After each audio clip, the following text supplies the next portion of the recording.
Okay, guys, while we are waiting for some people to join us, and I'm gonna take some moment to rewrite the definition of integrity. Okay, um, as I study and I find, it's the wording gets a little bit better and better each time. So the following is the latest sort of the definite English version that I want to share with everybody on integrity. Okay, so integrity,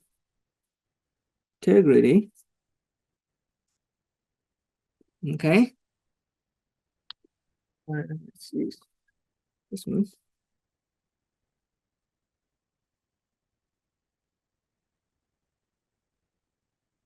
is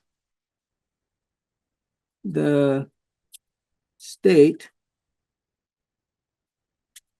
of being,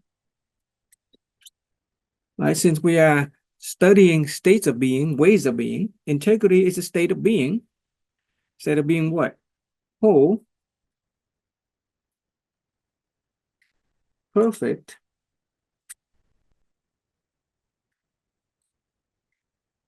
and complete. Okay. Integrity is a state of being whole, perfect, and complete.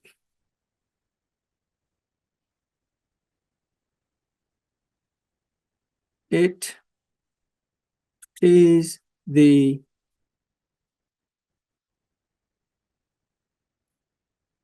collection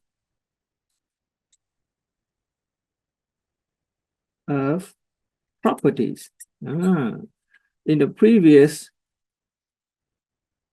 discussion, we use words like qualities and virtues. We'll use that, but I want to call attention to the word properties, because when we think about the properties of something, those are like the inherent, uh, inherent structure, the inherent properties, right? A property of gold, the property of lead, right? So integrity is a state of being whole, perfect, and complete. It is the collection of properties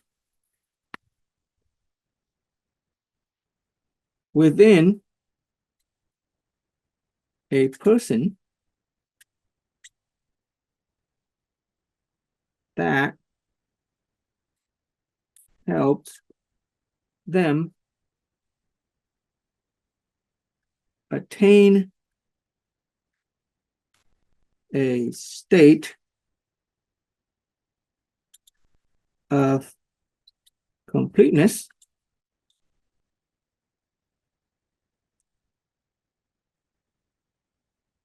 in physical,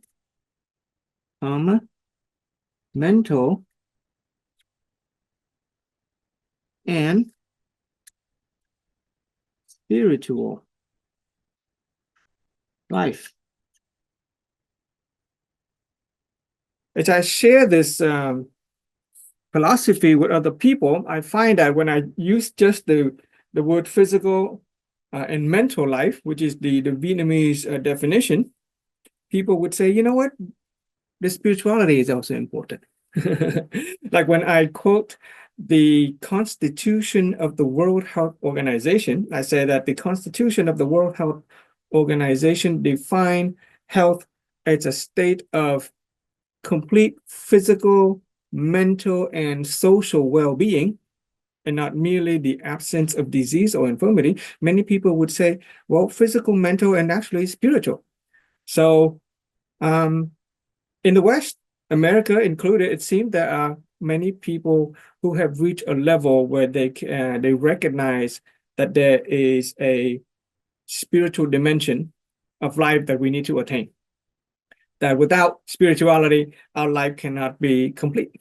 Okay, so I've updated the definition of integrity to include the word spiritual, and I will change the word qualities into the word properties.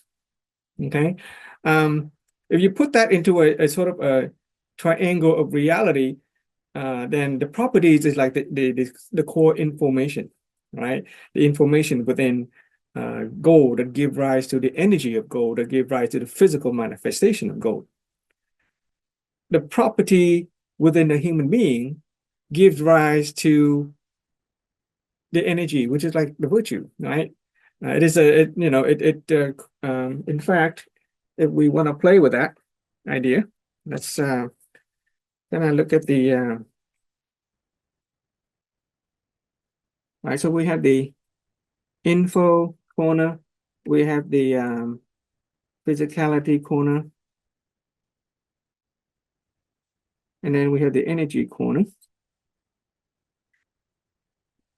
right? And here, let's see different color. Energy is more like in a human construct, right? The energy is more the spiritual and the religious dimension, right? Faith, right? And so here, words like virtue, right, falls into the energy. The physicality is the quality that people can see and sense, right? A quality of a person, qualities. And then the info is the core properties. Okay. So these are the ways that we can approach what it means to be a human being. There are certain properties within a human being that makes us whole, perfect, and complete. And that give rise to energy and physicality, which are virtues and qualities. Okay. So that's the way that I'm thinking about it. Okay. This is just my own brainstorming, my own way of connecting the material together. Okay. And it is not an exact translation of the Vietnamese sharing. So that is the definition of integrity. It is a state of being whole, perfect, and complete. It is the collection of properties within a person that helps them attain a state of completeness in physical, mental, and spiritual life. Just reading that, you get a sense, there's this energy there. It's kind of beautiful, right? The definition itself is very, it's very rich. Okay, it's very full. Just reading the definition itself. Okay, word has a power to program us. Word has a power to create our reality. Okay, and then next is the definition of a person of integrity. Okay, so we draw from the same. Hello, Minda. Use this chair. Use the big chair. Use the big chair so you can sit over here. Hmm? You can't see the screen. Come on. You can see the screen. Come on. Trying to get my son to participate. Okay. And so the definition of a person of integrity. Person of integrity. Okay. Use screen again.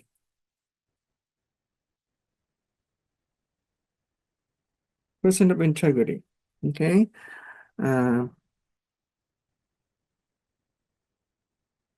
Also known as a person of outstanding quality. Just kind of like when we buy a product at the store or something like that, you look at the product and you see that it has certain quality to it. Right? You judge that has to be an item of quality, but that quality has to come from some basic properties that make up that quality. Right? So we can look at a person and we can get a sense, oh, this is a person who stands out because they have certain quality. Also known as a person of outstanding outstanding qualities. Okay, I-E-S, outstanding qualities. Also known a person of integrity, also known as a person of outstanding quality. Okay, is a person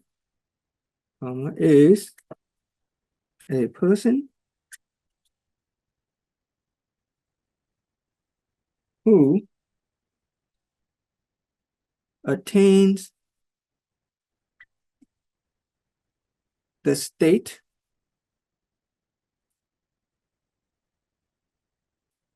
of completeness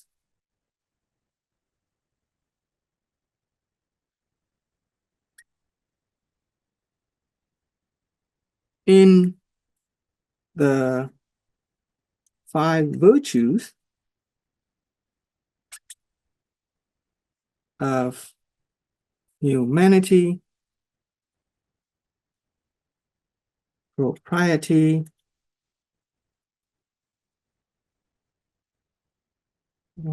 here, accountability. Last week we talked about accountability, right? A-C-C-O-U-N.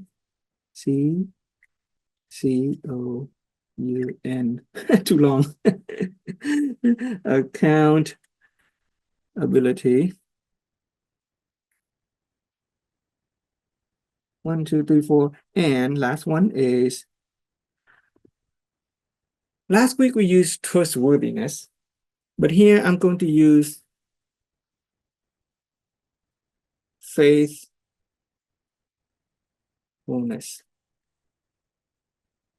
Trustworthiness is something that people can sense from the outside in. But in order to be trustworthy, you have to be a person of faithfulness. We'll talk about that today. Okay. From the inside out, it is the state of being faithfulness. It is the quality or the virtue of faithfulness that will give people the sense that you are trustworthy. Okay. And faithfulness across the 4 survival motivation. Okay. Which are the self, the family, the organization,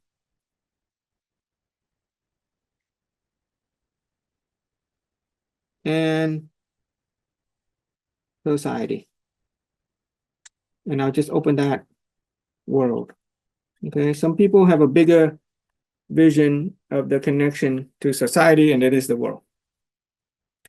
So a person of integrity, also known as a person of outstanding qualities, is a person who attains the state of completeness in the 5 virtues of humanity, propriety, accountability, and faithfulness. Across the 4 survival motivations, another word for survival motivation are the debt of gratitude, 4 debt of gratitude. Okay, the debt of gratitude to ourselves, to our family, to our organization, and to society or the world. Okay, so I think that's a good start to today's sharing, to just kind of complete the way we practice programming our brain with these words. Okay, and once again, I'm very grateful for those of you who are joining the Zoom today. Thank you, Ron. You are early and on time. We'll talk about trustworthiness and faithfulness with time today. Okay, and like before, we begin by generating the purpose of our sharing. Oh, by the way, before that, do you have anything you want to share since last week, or since the last sharing? Any lesson, impression, or realization? It is only through your sharing of your lessons, impression, realization that I will be able to know if I am actually, making any impact. Because if it's just a one-way me talking, then that's just like a one-way radio, and there's no way to know if I'm making any difference to anybody in the world. It is only through your sharing your impression and realization that I know, okay, I spent all this effort, and if you only got X instead of XYZ, then I will have to improve myself on the way that I'm sharing and getting my point across. I'm That's absorbing everything you're saying. okay. Yeah. Okay. I don't have much time because I've been working, but Okay. actually go over everything all the time. But yeah, Okay. But anything stand out um, so far? Anything stand out so far in in what we've done? Maybe last week, maybe this week during your interaction with your coworker, or in since we met, in this whole season. Okay, this is the season 2, and we are going to complete season 2 today with the wrapping up of integrity. We Well, went through, yeah. accountability, a person of accountability, Okay. what I used this week at work. Okay. And how do yeah, do share. Somebody is not showing up on time for work, Okay. also phoning in sick a lot. So I had to give him a lecture on accountability and Didn't reliability. we didn't we talk about that last week as well? You had an Yeah. issue. Is it the Yeah, same no, person? I got them every week. I got 52 people that keep phoning me, and But there's a different person that you have to deal with this week, or the same it's a person? different person, yes. Different. Okay. Yeah. Okay. So Okay. yes, I kind of use the accountability way of thinking. Okay. And how did you, in there any specific that you would like to share about your way of sharing accountability? Remember do you remember our definition of it? Our definition, I didn't use quite what you used, but what I did was just I just talked to him Okay. rather than getting mad or anything. I just talked to him. What do you think? What the problem is? Finding out what his problem was and letting him share what was wrong and listening to him. And Okay. who do you think's? I asked him, well, who do you think's accountable? Okay. Not really in that way, but sort of same thing. But Okay. he stopped using excuses. He was accountable. Okay. Yeah. Okay. So in a way, you helped him take responsibility Yes. for his own action, right? Yeah. That is level 2 awareness and wisdom in this philosophy. Root cause of life begin with me. Okay. Mhm. He Um, knew what he did was wrong. okay. He owned up to it. He Okay. took ownership of his own what he was accountable for. Okay. Yeah. So that's Okay. I did think about it after, and that's kind of what you've been teaching us. Okay. All right. So a review of accountability, according to this philosophy, it is a person who is accountable or responsible for themselves. It's a person who acknowledge their own existence. That's the important. Now, the challenge with a lot of human resources and supervisors and leadership and managers in companies is that we oftentimes find ourselves managing people's behavior. Right? What they do is wrong. We try to change the behavior, the action. Um, and that's fine. That's traditionally that's how we go about managing people. We try Mhm. to manage their behavior. But if we manage their behavior, it and we don't get to the seed of it, which is their realization and their the awareness of themselves and of the situation, then it can be very time consuming and effort consuming. Mhm. If we can help them get to the seed of their being, which is the reason for their existence, if we can remind them for the reason for their existence, if we can remind them the significance of their contribution, then it would be simpler. Because when a person recognizes their own existence, recognize their own reason for being, they recognize their own significance. Then what happened is that they would start to activate the energy of honoring gratitude. When they honor themselves, when they are grateful for the opportunity, then you're done. They'll take care of themselves. They'll take care of their own responsibility. They will take care of their own accountability. In And the it past, I would becomes, have said that, oh yeah, you left us shorthanded. Now everybody's got to work 10 times harder because you're not here. oh, okay. That's like a guilt trip. But this time I took a different approach Okay, because yeah. the philosophy of this, yeah. Yeah, because we can guilt trip the other person into it, right? We do it all the time. We can make them feel like, oh, because they're absent, that other people have to do double duty and take on their Mhm. accountability. Then yeah, it can help get them into the right behavior, but only Mhm. for a short amount of time. Yeah. It is that energy of guilt. That is why in the the root cause formula, we say that the root cause of life begins with me, but I don't place blame. Right? Mhm. We try to get people away from actually blaming themselves, Mhm. because when they blame themselves, what happened? They actually go negative.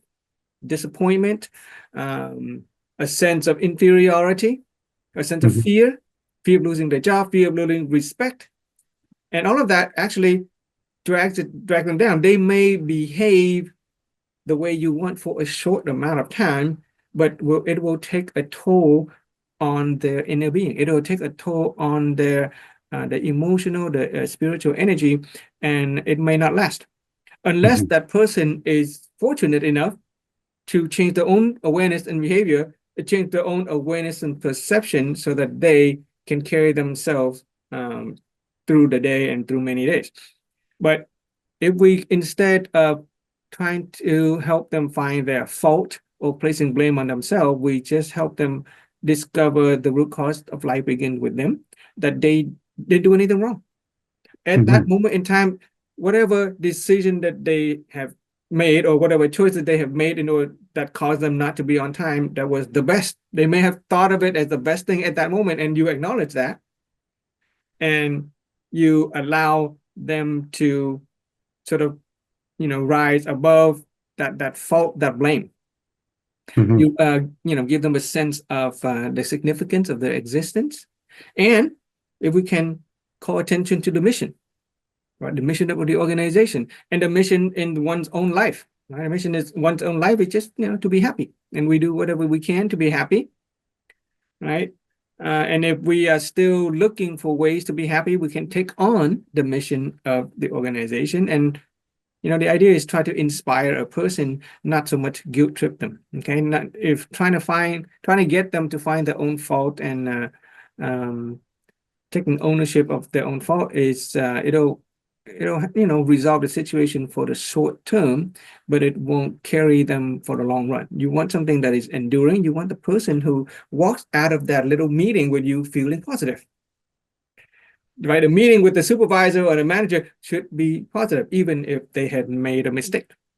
Mhm. And if we can show them to be honored by the lessons and feel grateful for the lessons that they've learned, and they walk out of that feeling like they're a bigger person, but it requires you to take on the role of the spirit of fortune, right? If you are the spirit of fortune, then you can enable and empower another person to feel greater and better about themselves instead of Mhm. feeling bad. Oh my God, I got in trouble with the boss.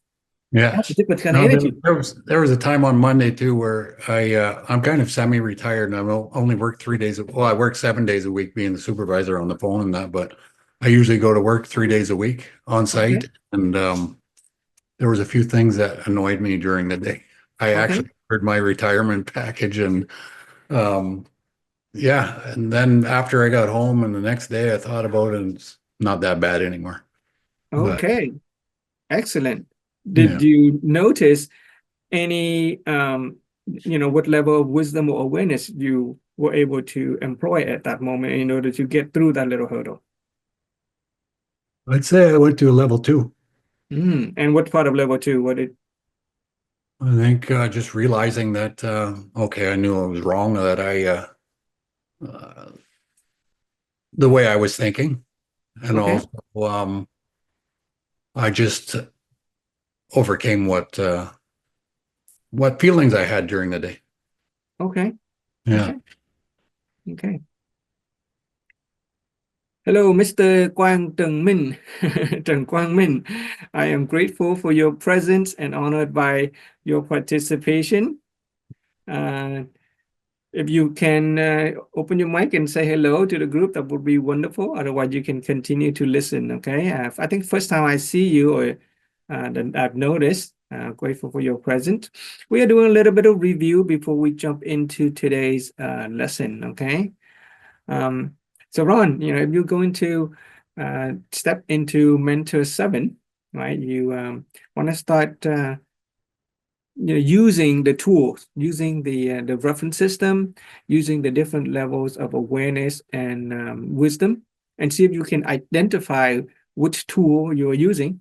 Okay, and Mhm. starting on Saturday, we'll go back from the beginning, and hopefully that'll be A helpful. refresher. Yeah, refresher, because those are powerful tools. If we have a clear source concept of what tool we're using, then it's going to be more helpful for us in the long run. Okay. I think by So sharing too, I'm able to talk a little. Sharing more helps you talk more on here too. So exactly. Yeah, yeah, yeah. The more you share, the more your source concept is going to be clear to you. The more the images, the mental images is going to be clear to you as well. Mhm. And from a spiritual perspective, by contributing to other people, by the gift of your speech, right? The gift of your speech, the gift of your words to other people, when you cause other people to open their mind, then you deposit a positive seed into your merit, the spiritual merit account. And that helps your awareness and wisdom. Okay. Mhm. Okay. So um, let's do the ritual. My favorite ritual to start the sharing has always been to thank all of you guys for taking the time. Okay, I thank your family member as well, and anybody else who have taken up the burden, whether it's your work or your dinner or something like that in the background, so that you can have this time to join the Zoom. And the purpose that we do every Wednesday is simply to expand our awareness. Okay, awareness about ourselves, about other people, about life. Okay, expand our awareness. We elevate our wisdom. All right. Here we talk about level 1, level 2, level 3. Next season, I may talk about level 4, level 5 wisdom. We don't need it just yet, but next season, I'll probably do that. Expand our awareness, elevate our wisdom. What for? Okay. Create a life of health, happiness, peace. Okay. And since we're in integrity, we talk about the 4 survival motivation, or the 4 debt of gratitude. We can say for ourselves, our family,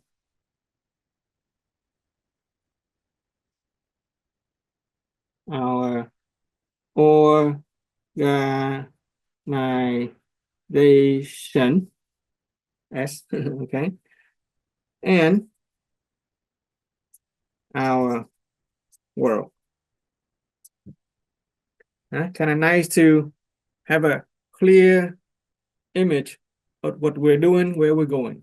Okay, so this is just an opening opening our can, opening our mind, so to set the stage for the rest of the sharing today. I'm going to give you guys a chance to write that down.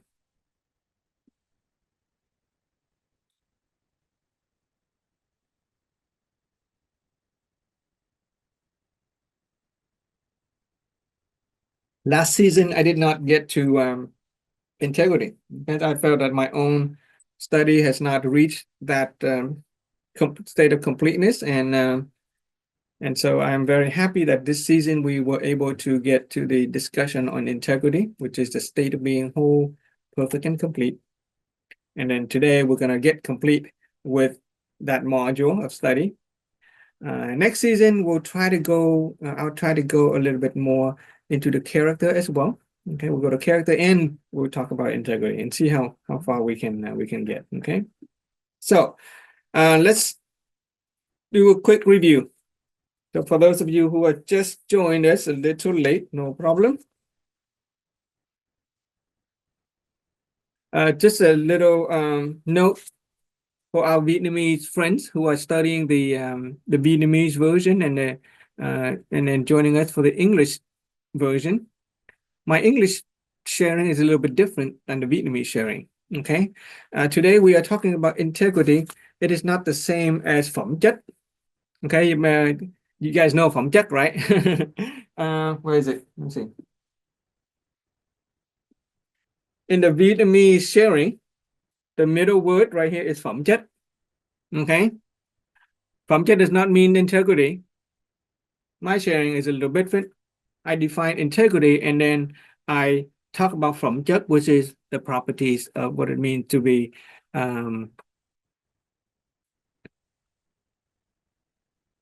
so Trần Quang Minh say it is tính chân thật. No. Okay, so phẩm chất means properties. Okay, properties of an item, properties of a product that we buy at a supermarket. It has certain properties. Okay, that property is a basic element that makes up what it is. Right, gold has a certain properties that makes it gold. Lead has certain properties that make it lead. Okay, tính chất, phẩm chất is là tính chất bên trong con người. Okay, that is a Vietnamese translation. Okay, but here we're talking about integrity. Why? Because in the English speaking world, this is an important word. It is a part of organization and human life that we have to have the word integrity. Okay, so integrity is defined as a state of being whole, perfect, and complete. It is the collection of properties within a person that helps them attain a state of completeness in physical, mental, and spiritual life. Okay, and then we define a person of integrity. Okay, there we go. Okay. A person of integrity, also known as a person of outstanding qualities, is a person who attained the state of completeness in the 5 virtues of humanity, propriety, accountability, and faithfulness. In the Vietnamese, it is nhân, lễ, nghĩa, trí, tính. Okay. Across the 4 survival motivation, tứ trọng ân, the self, the family, organization, and society, which is the world. Okay.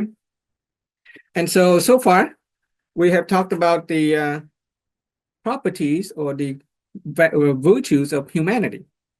Each of these are virtues and quality, but when we call attention to the word property, you get the sense that they are the basic stuff that make us human beings. We are human beings.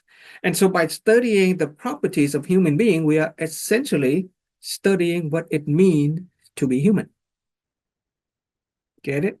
We are studying what it means to be human. And that's why the first property or the first virtue or quality that we study is called humanity. The virtue of humanity. In the English word, there is an adjective form of humanity called humane. To be humane is to be loving and kind to other people. Right? Loving kindness. So the virtue of humanity correspond to loving kindness. Okay, and what does it mean for a person who express loving kindness to the 4 survival motivation? First, you start with the self. To be loving kindness, to express loving kindness to the self, meaning to provide ourselves with the basic needs, the need for safety, the need for social connection, the need for value, to be valued, the need for self-expression, right? To speak, to talk, and importantly, the need to give.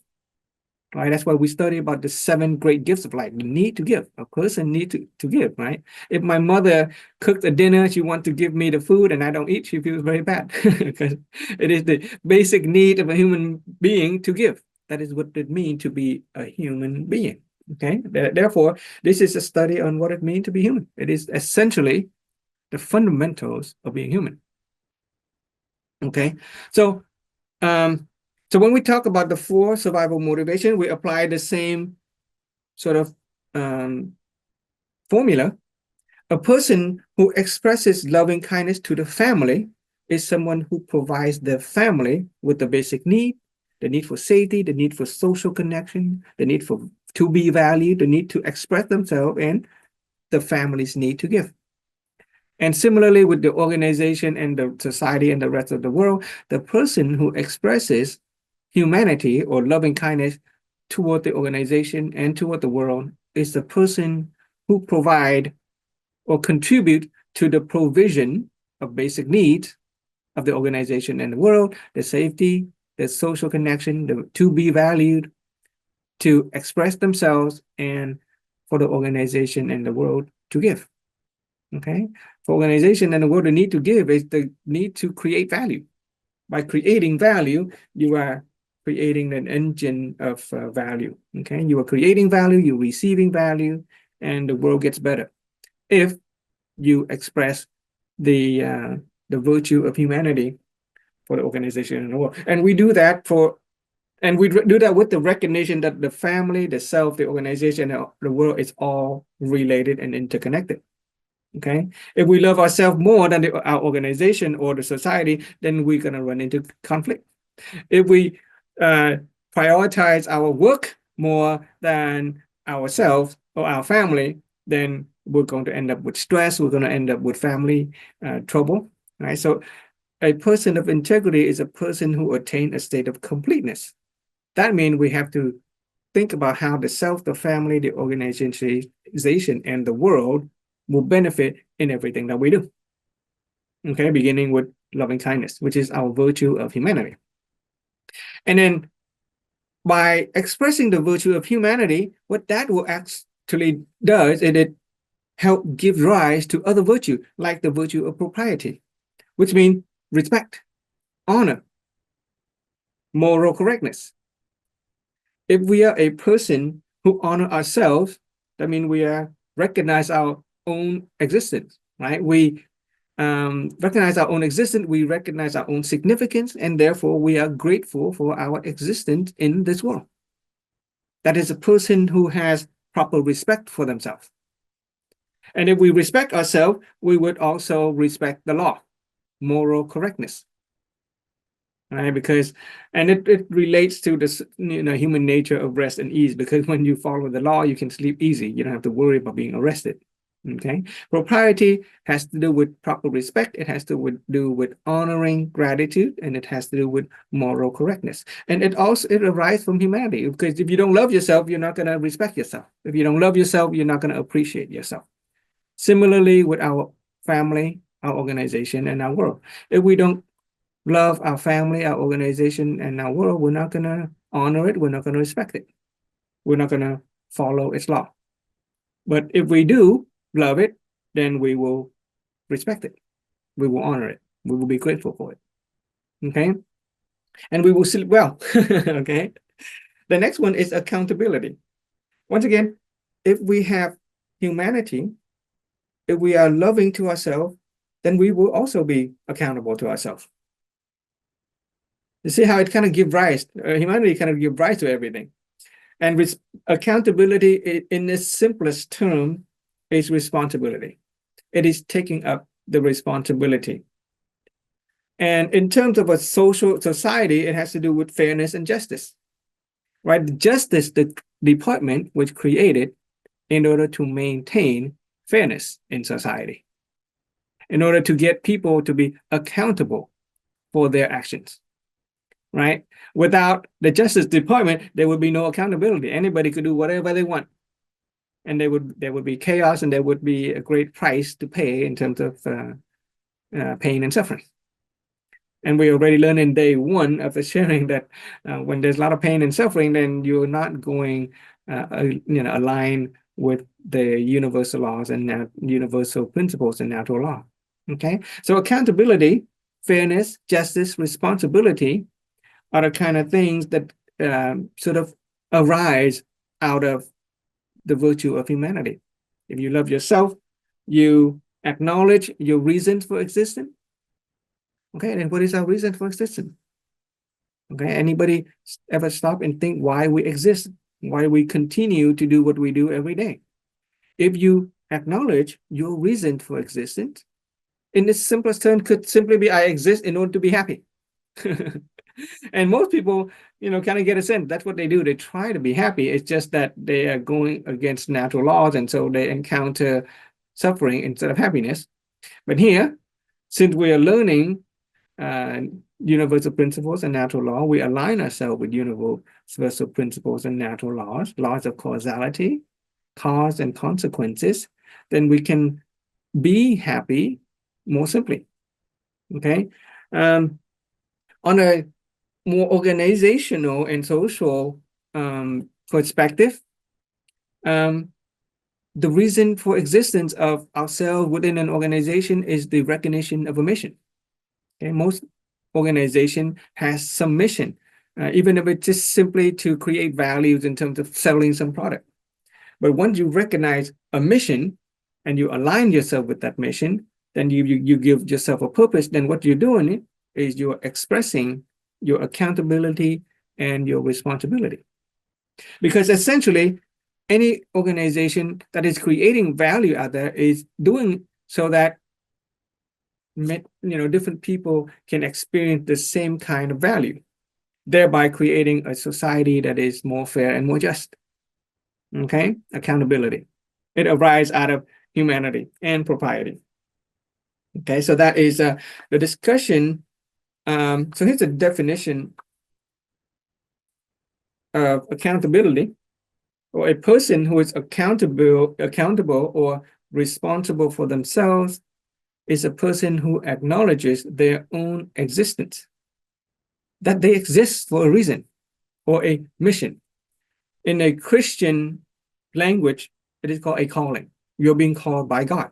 Okay, God calls you to do something and you answer yes. And when you answer yes, you have a mission. Okay, it is called a mission in life. It is called a calling. The sages have taught us that if you don't have a mission, usually for some people are fortunate. Some people are blessed by God to have received that calling. They get a sense that God called them to do something, but not everybody get the sense. Not everybody can hear God's word. And so you don't have to go finding it. Okay, only those who are fortunate, those who are blessed by God, will be called by God for a purpose. However, if you are a person of accountability and you are ready to take responsibility to make the world a fair and just place, then what you can do is to take up a mission by some other masters and somebody who inspires you.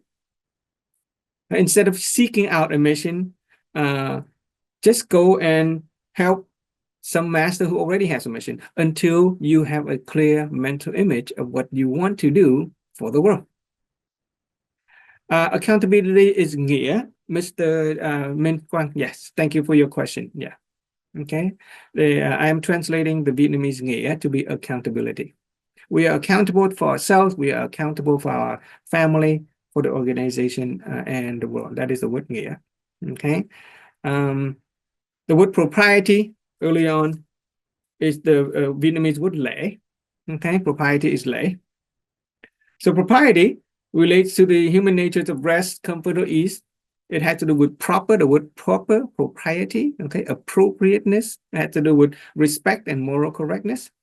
Definition of a person of propriety, or a person who is proper with himself, is a person who honors and respects and appreciates their own being, okay? It is a person who gives themselves the opportunity to receive and fully grasp the moral principles of life and the law. Okay, so there's an English saying, when in Rome, do what Romans do. Just be appropriate. Okay, be appropriate. Okay, so this is a definition of the humanity. Okay, the person who loves themselves is a person who provides themselves with fulfillment in the basic needs. They need to be the need for safety, the need for social connection, the need to be valued, the need for self-expression, and the need to give. Okay, I will scan these. If you don't have a chance to write it down, I will scan these and send it out. Okay, after today. This is the wrap up of this season. So let's move on. Anybody have any question about those virtues? Okay, those virtues, properties, before we move on. Okay.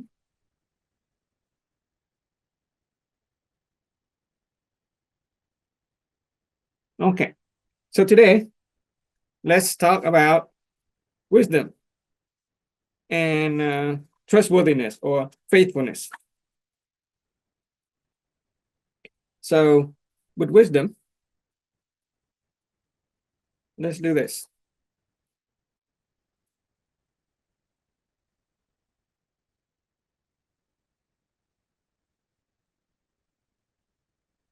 So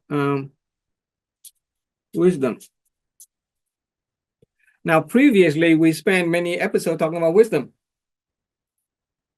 but we previously talked about wisdom from an internal awareness and perception. Right? Nobody knows what level of wisdom you're employing when you're encountering a employee who's late or calling sick. Right? Nobody knows if you're using level 1 or 2 or 3, etc.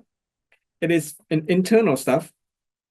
But here we are going to talk about wisdom from a integrity perspective, from how we interact with other people, from a material manifestation. Okay. With wisdom, we can manifest in such a way that other people can sense that we are a person who's wise. Okay.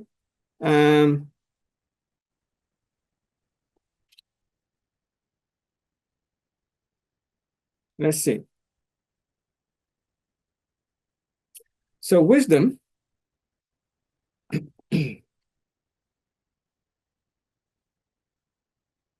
from a integrity perspective, from a virtue and quality, of a person perspective, wisdom is simply understood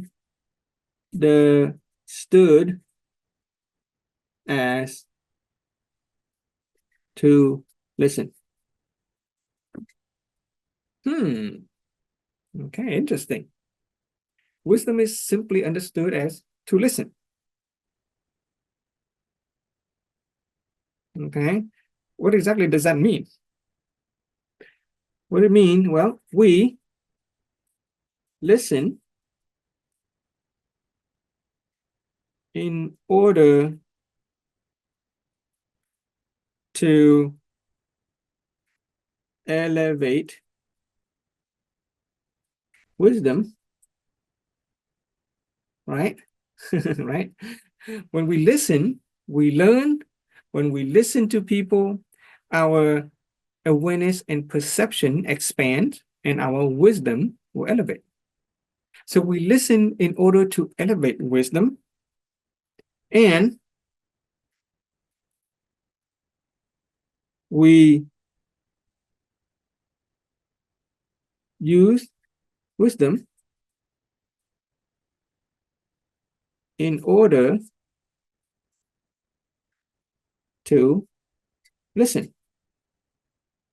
Ooh, so there is a reinforcing cycle. We listen in order to elevate our wisdom, and we use wisdom in order to listen. Okay. So this is very, very interesting and very powerful mind-opening statement. If we listen, we can learn and we can become more wise. And when we become more wise, we use our wisdom to better listen. And therefore we're gonna open our mind and become even wiser. So what will you get is this cycle. We listen, and then wisdom, it reinforces it. Okay, so there's a nice little cycle there.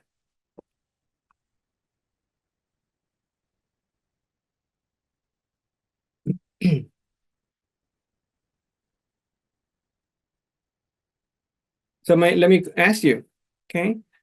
have you found your wisdom having elevated since you started studying this philosophy? So that you guys can turn on your mic and share. Has anybody felt that their own wisdom has elevated? Or have you found that your listening got better?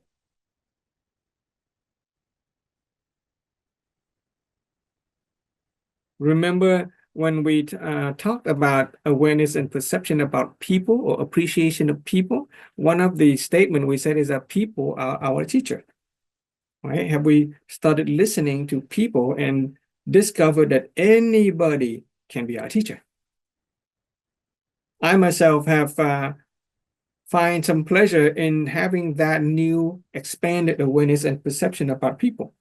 Whereas previously, when I meet my coworker and I meet other people, I always want to impress my own ideas and opinion and perspective on them.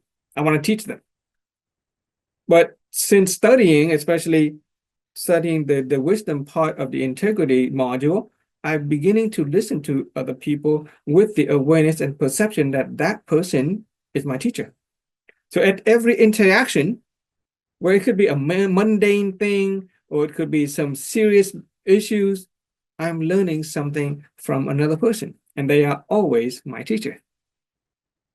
And that's a pleasant, pleasurable experience to always come out of an interaction having learned something.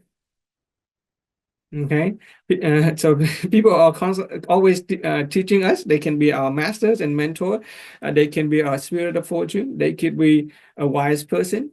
They could be our benefactor. They could be our sage, our expert, as long as we listen.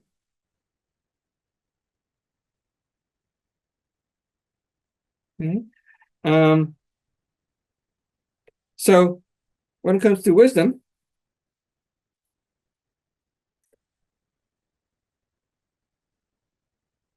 so let's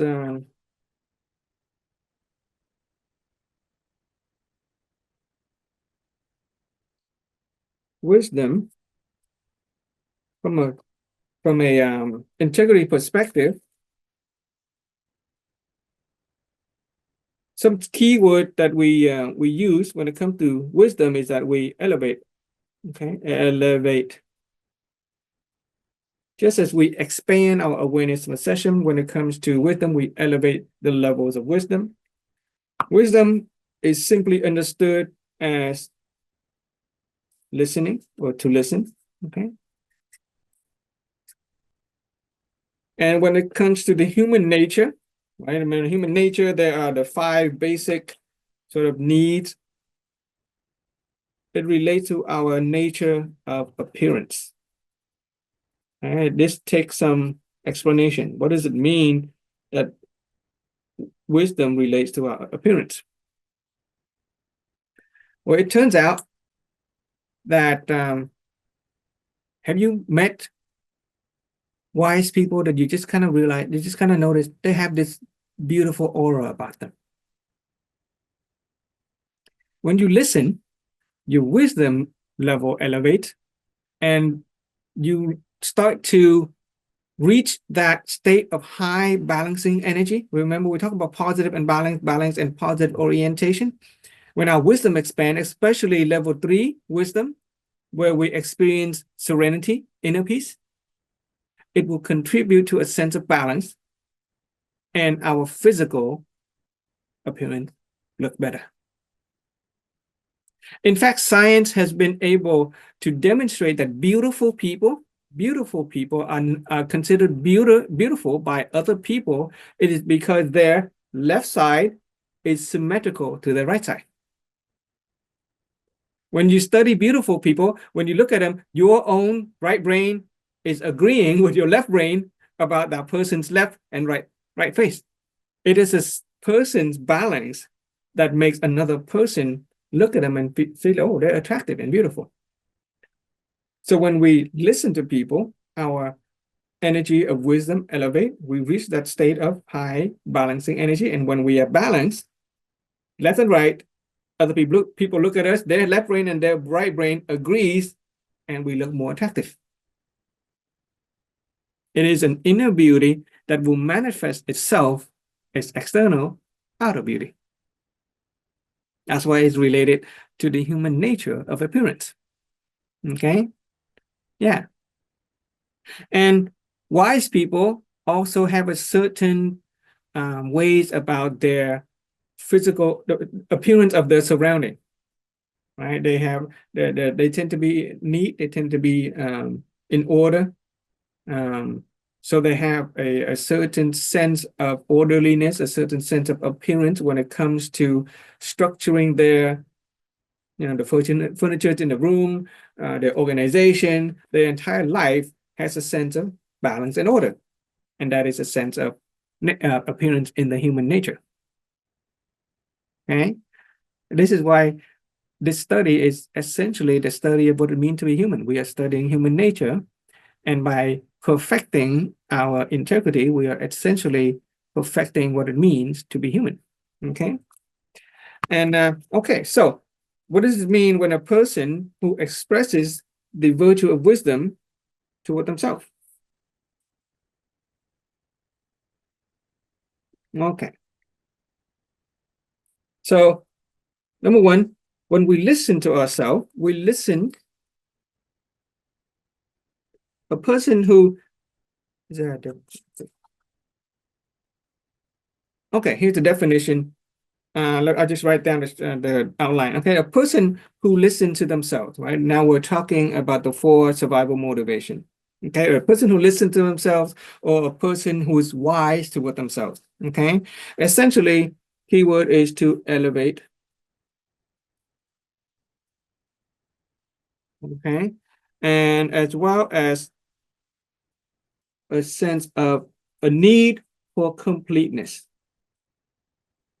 Okay, so I will spell it out what it means.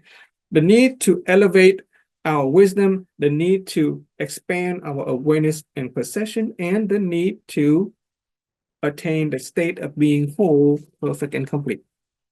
Okay, that is what it means for a person to be wise toward themselves or it expresses the virtue of wisdom. And so now we're going to write it out, the definition of a person of wisdom. Okay, so a person who is wise toward themselves,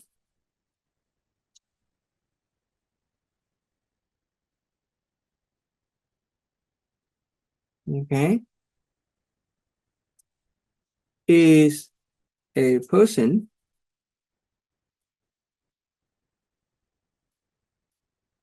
who listens to themselves.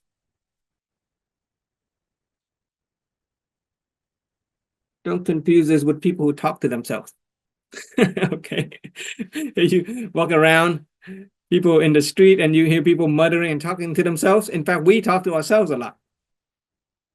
Right? Talking to themselves is not wisdom, it is a mental health disorder. It is the listening that will make you wise, not the talking. I think you should write that down. But even though I think that's an important distinction. I didn't. Okay, if you talk to them yourself a lot, people we do that all the time. Our hearing, right? Our hearing, our seeing, our speaking, our knowing. If we talk to ourselves a lot, we can go crazy. If we talk to ourselves out loud, people will think we're crazy. It is the listening. And listening it has to do with being quiet, okay, being silent. Okay, we talk to ourselves and we're not listening. So here it is. A person who is wise with themselves is a person who listens to themselves. Okay, and then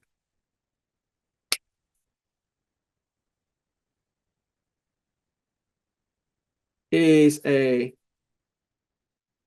person who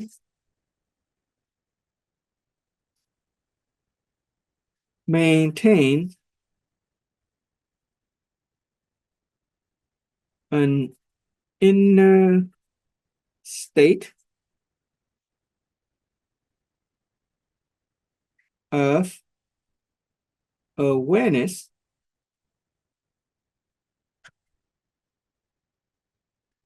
that they need to expand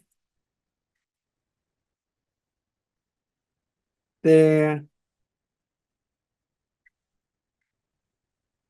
knowledge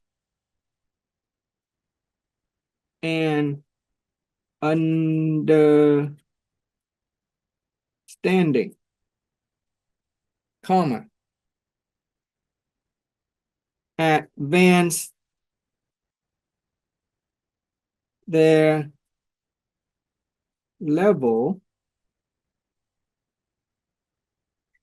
of wisdom, or you can elevate the level of wisdom, comma, in order to overcome all arising challenges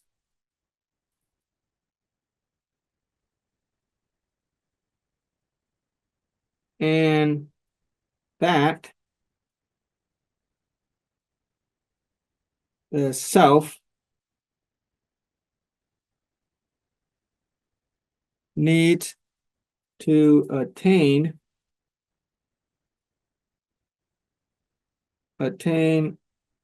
completeness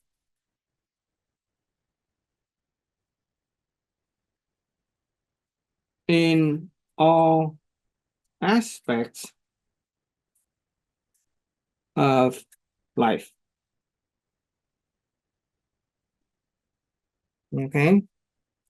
And if you want, you can put in parentheses all aspects of life: the inner being, the health, the social relationship, the finance.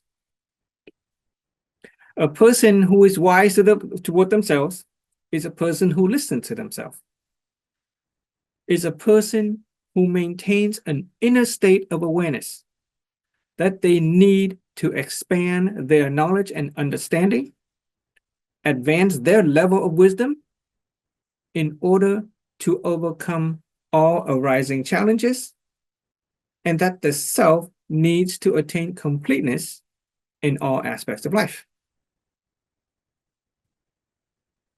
Okay.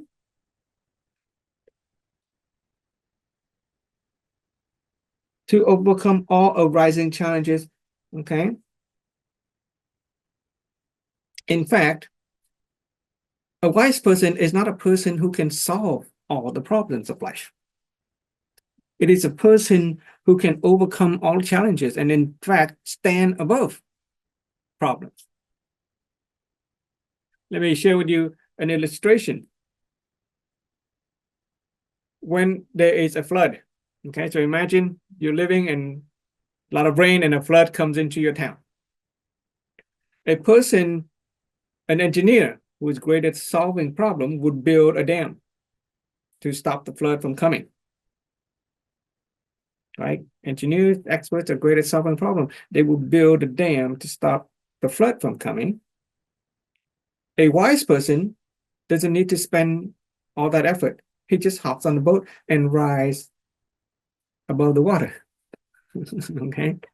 That is one way of looking at it. So instead of putting out effort in solving life's problem, you just rise above it. You just hop on the boat and float, spending very little effort. Instead of building a whole dam to stop the flood, you just rise above the flood. Okay, that is what it means to be a person of wisdom. It is a person who maintains an inner state of awareness that need to expand their knowledge and understanding, advance their level of wisdom in order to overcome all arising challenges. Because if we go through life and we keep on trying to solve problems, we're going to solve problems all our lives. And the more problem we solve, the more we're going to discover more problems. And there will be a never-ending series of problems to solve Some people are very attached to that. That's fine. Okay, nothing wrong with that. But we're not going to experience inner peace. We're not going to experience the state of being whole, perfect, and complete if we keep on trying to go after problems. Instead, a wise person is somebody who can learn to rise above the problem, okay, and attain completeness in all aspects of life. From a Christian perspective, one man is known to be the wisest man in the world. Anybody know what that means? Anybody know who that is? In the history of mankind, one man is known to be the wisest person in the history of man. Okay? It is King Solomon. So when God asked King Solomon, "What do you want?" You can have anything you want. Okay, King Solomon is a very faithful devotee of God, and God said, "What do you want? You can have anything you want." And instead of asking for riches or gold or power, he simply asked, "I just want wisdom." Okay, so God gave King Solomon wisdom, and from wisdom, he was able to gather everything else he wanted. He was the richest man in his world when he was alive. He has, I don't know, thousands of wives and concubines. People in patriarchal society consider that to be riches. Okay, because every one of his wives and concubines a lot of them are political marriages with other countries. So he was able to receive a lot of tribute in terms of goods and treasures from other countries through political alliances, and he was able to amass great amount of wealth, material wealth, because he cultivated the virtue of wisdom. And once again, I will just say this again, where's that house of holistic health?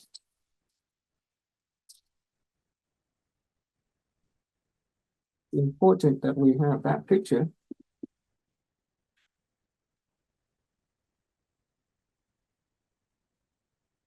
Once again, wisdom is important because it is the foundation of our house of holistic health. Right here. Once we have wisdom, it'll give rise to attitude, character. It will give rise to integrity, which will generate capability and physical well-being, vitality. And as I said before, if you are holistically rich, it is impossible to be materially poor. So if you want to be rich, become holistically rich.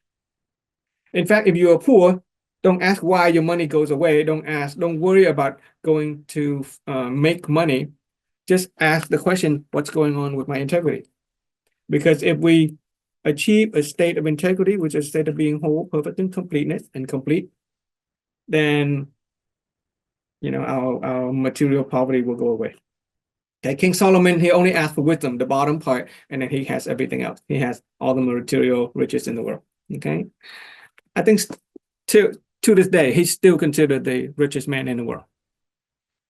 Okay, so that's wisdom. Okay, so let's it is the next part is there's a sense that the self need to attain completeness in all aspects of life.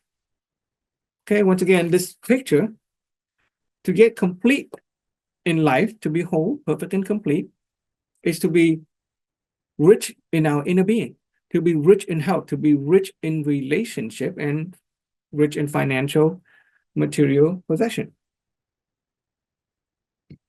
Okay.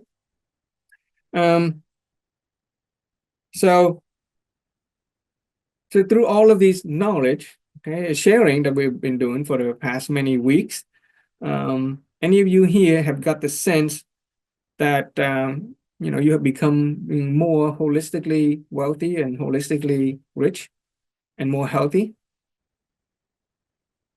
Anybody feel the need to attain a state of completeness in all aspects of life?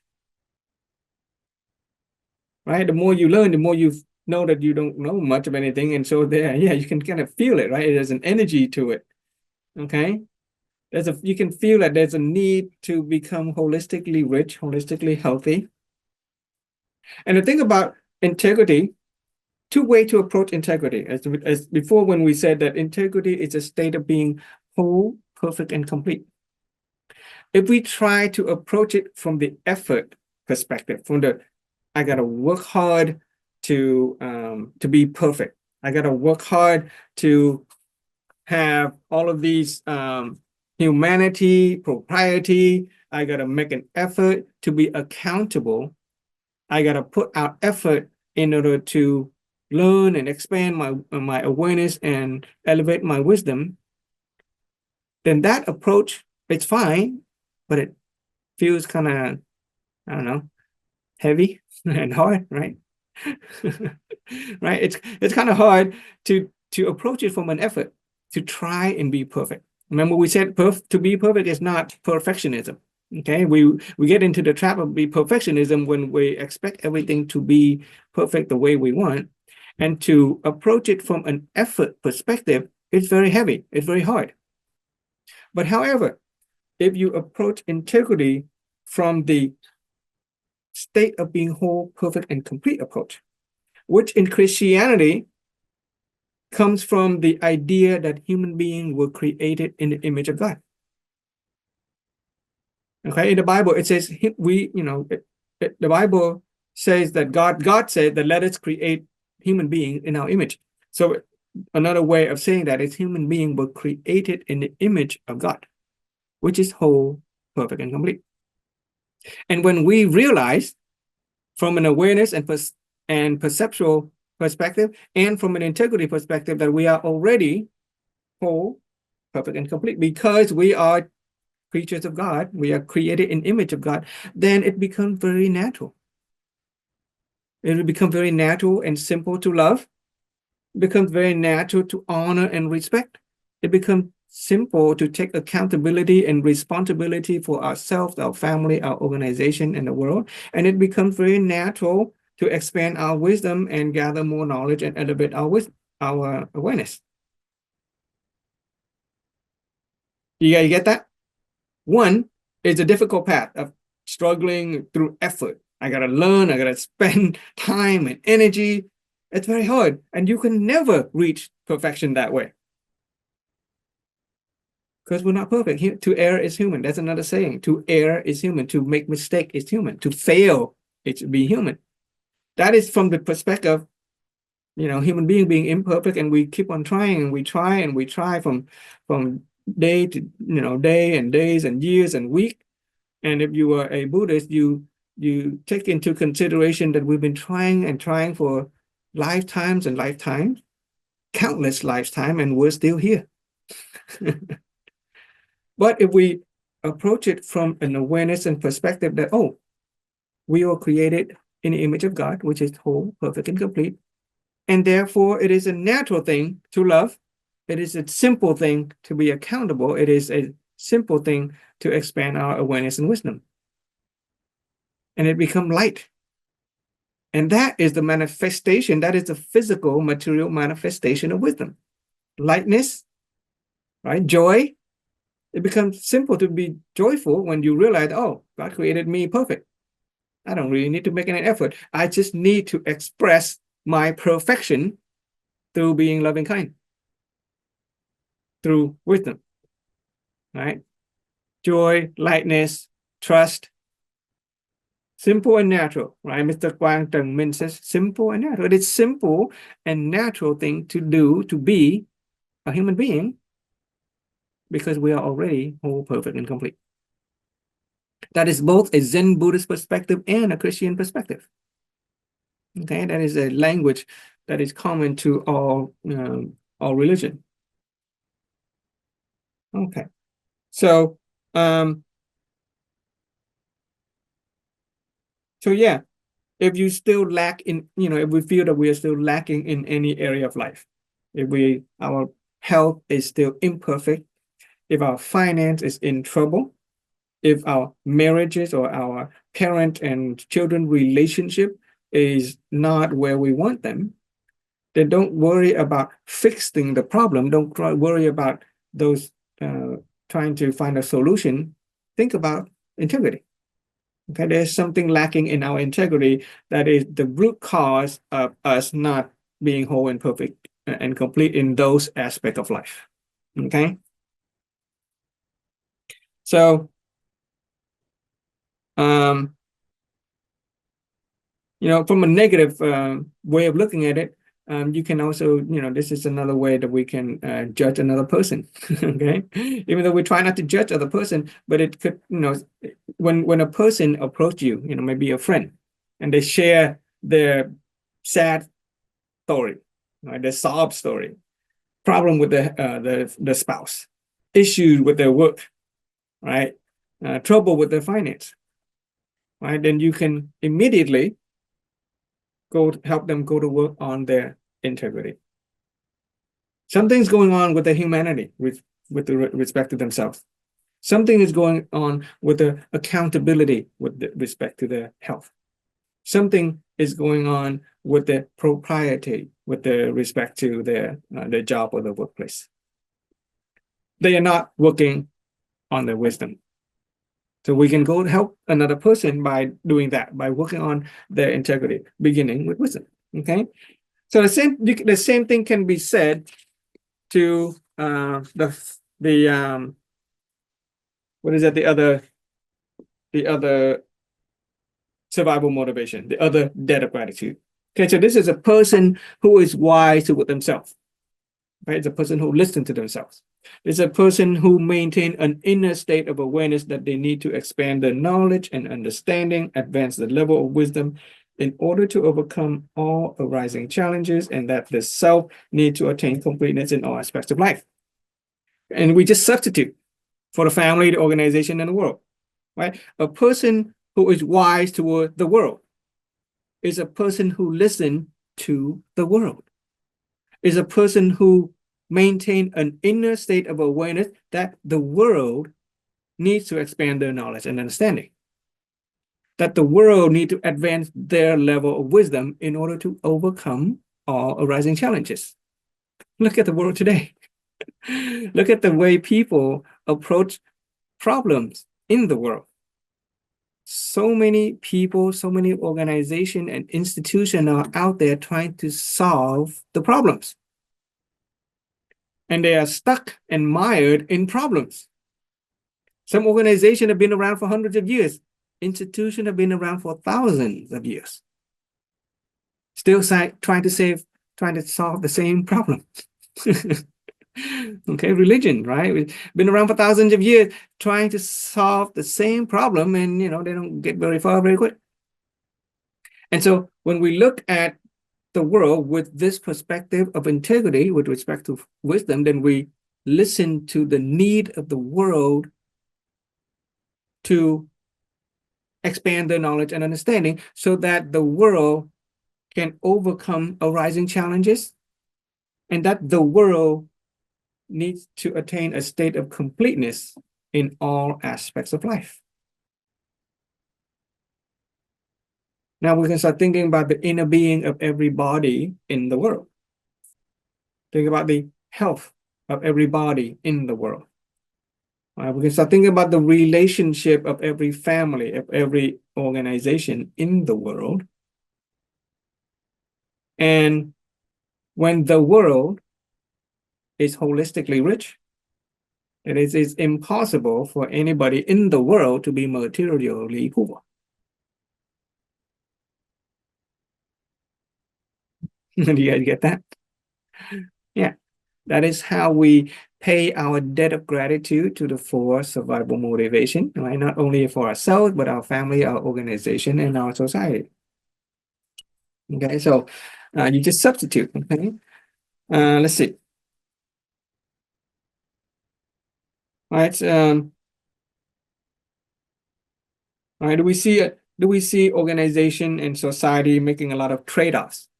Right. We see a lot of trade-off, give and take. We see people gaining material values at the expense of the non-material value. We see people acquiring money and material possession at the expense of their health, of their spirituality.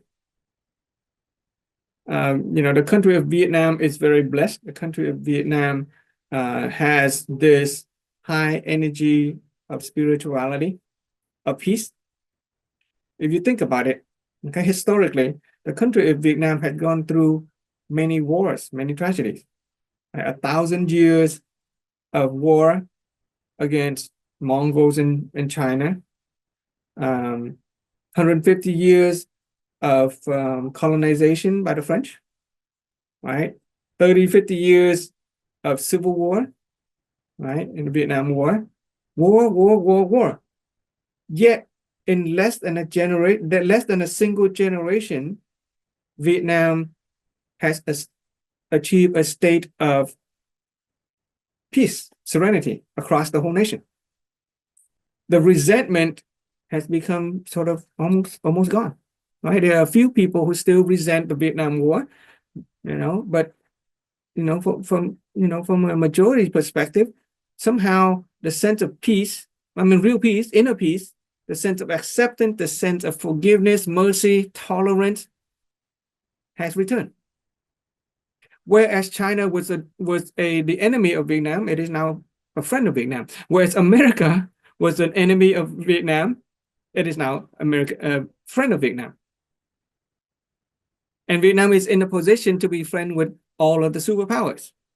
And we ourselves are fortunate to be in this time, in this place, learning about a philosophy on health and happiness, a philosophy on serenity, inner peace, the philosophy on being magnanimous and gratitude from the country of Vietnam. And I think we're pretty fortunate. Yeah, Guangzhou, we're friends with all the superpower, USA, Russia, China, even Japan, right? Japan used to commit terrible atrocity in Vietnam.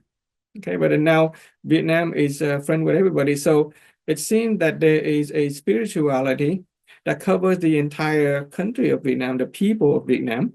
Okay, they somehow, both Northerners and Southerners, there is a undercurrent of spirituality. All the world's major religion exists in Vietnam with freedom of expression. Okay, within the limits of the law. Okay, um, so we are fortunate to be learning that. Okay, so when a person has wisdom, when a person has wisdom and listen to the mind, the body, the spirit, and they go to work on getting complete with the mind, the body, and the spirit, as I mentioned before, they will achieve a state of balance, and physically they'll look better. Okay, and when the inner being is whole, perfect, and complete, it will manifest in a healthy body, right? Healthy mind and healthy spirit. In the English language, there's a saying, don't judge a book by its cover. Okay, right? Have you ever anybody heard of that? Don't judge a book by its cover. There you go. So previously, you're going to learn English, American English culture. There's a saying, don't judge a book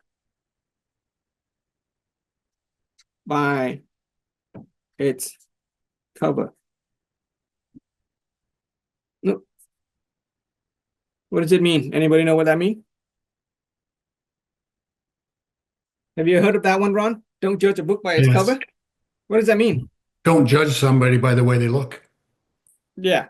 Okay. It is a lesson on prejudice. Don't be prejudiced. Don't judge people by the way they look. Right? From a literal interpretation, when you look at a book, the artist will paint the book, will draw and paint them, look really fancy and really nice, but oftentimes the cover has nothing to do with the content of the book. So if you base your judgment of the content of the book based on the cover, you're going to get it wrong. So it is a lesson on prejudice. Don't prejudge people. So that's why we often hear the word, don't judge a book by its cover. Don't judge a person by the way they look. However, now that we have studied wisdom, with wisdom,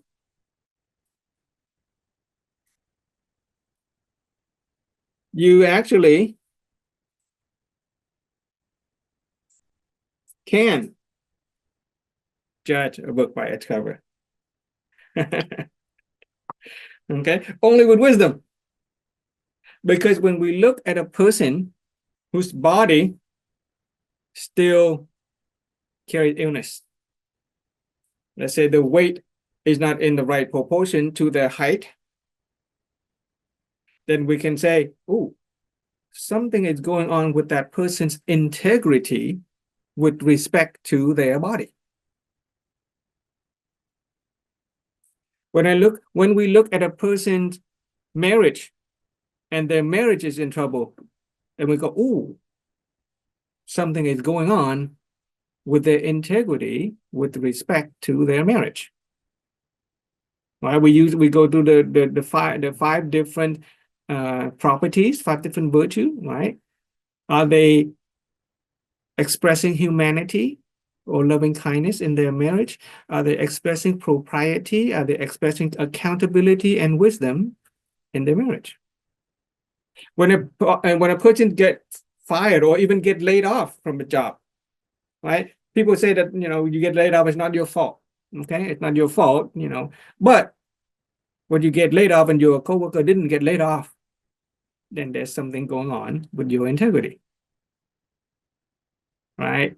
So you can judge a book by its cover, but only with wisdom, only by learning this philosophy and recognizing that that a person has the need to expand their knowledge and understanding, advance their level of wisdom in order to overcome all challenges, and that the self need to attain completeness in all aspects of life. So when a person is having financial trouble, that means they are not in completeness with respect to their financial life, that they need to expand their knowledge and wisdom. That also help us not blame other people, because when people make a mistake, right now you can judge a book by its cover. Okay, they simply have not, reached a state of completeness. We don't need to blame them for it. They just have not reached a state of completeness with respect to whatever it is that we expect in terms of their accountability, for instance. Okay. And that's when you listen. Yeah, By listening, you don't judge. You get a different perspective of that there person. you go. Yeah, you listen to them and you listen to the need to expand your own awareness and wisdom. You need to listen to the need for the other person to expand their awareness and respect and wisdom. So when we talk to them, of any wrongdoing, we don't need to focus on the wrongdoing. We just need to focus on the awareness and perception. Okay. So, right, so you notice the masters and mentors of this philosophy. You notice they get more beautiful day by day. It is the internal beauty that expresses itself as external beauty. A sense of balance will cause our brain to see their body as beautiful. Okay. Anybody here feel the sense that they have gotten, more beautiful? Anybody get a sense that their own appearance and attractiveness has improved? Huh? Mr. Tuan Quang Minh is smiling. I Oh, think yes, you have. You have. I haven't felt it. You haven't felt it? Well, you look into the mirror more often. Okay, so obviously you have a beautiful smile right there. Okay, you are Thank giving us the gift of your appearance. Okay, Nhan Thi. Okay, so you are beautiful. you. Oh, thank you. I am. Okay, yeah, you look in the mirror more often, you will find yourself becoming more and more beautiful every day. Okay, Yes, so I will try. okay, yeah, okay. See. I haven't felt it in my appearance, but my physical ability, I feel it. Okay, Younger than what I did even a year ago. okay, yeah, yeah. Wow, nice. Okay, so yeah, okay. Let's just write down that list of, let's write down the list of virtue before we move on to the next one. Okay. Yeah, so just remember, even if you have friends who have not studied this material, and if they come to you with negativity, right? We listen to people, but when people come to us and they talk and they're full of negativity, then our listening to them can now, with the study on integrity, our listening to them can switch to simply listening for their need to expand the awareness and perception. Okay, so we don't need to listen to their negativity. We just, listen to their need to expand the awareness and perception, the wisdom. There we go. Okay, so we talked about this one already. So the next one is going to be faithfulness. Okay, so let's use faithfulness. Previously, I used the word trustworthiness, but I'm going to go with the word faithfulness.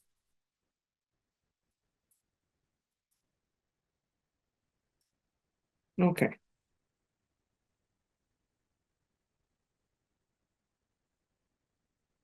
Okay. Faithfulness, in its simplest term, is keeping our word and being punctual with time. Being punctual is essentially the same as keeping our word, just with respect to time. But in this day and age, we have so much problem with being punctual that we have to spell it out. Okay, keeping our words and keeping our word with time, keeping our words and keeping time. Okay, so we have to kind of spell it out to punctual, keeping word, punctuality. I'm going to say punctuality. Okay, use it now. Okay, and it relates to our human nature of consumption, or to eat.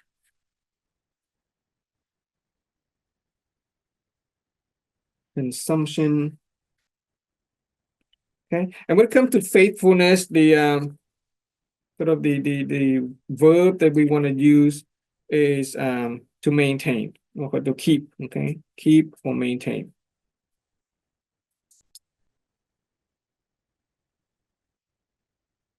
So like before, faithfulness is this one. Okay, so this one. Should have used pink. Okay, that's okay. Self.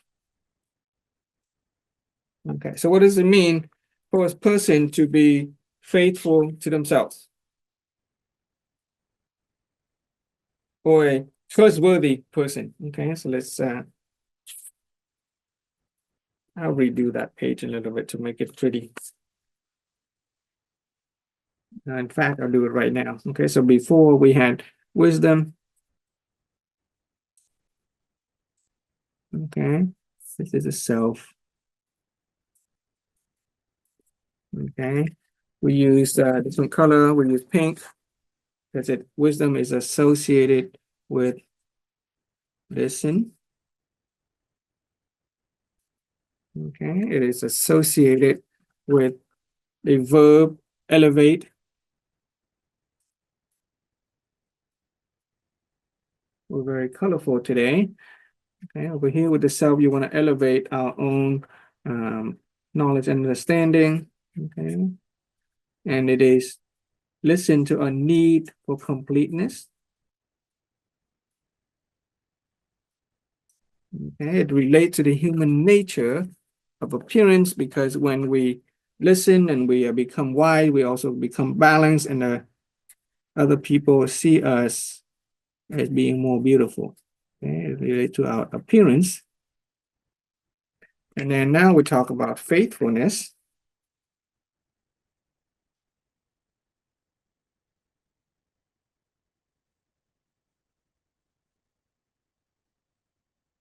Okay, the word we want to use, I'll maintain our faithfulness or keep our faithfulness. It has to do with keeping word,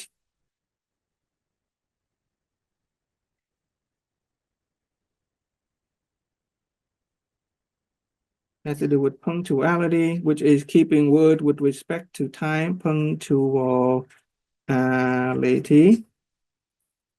And it relates to the nature of consumption.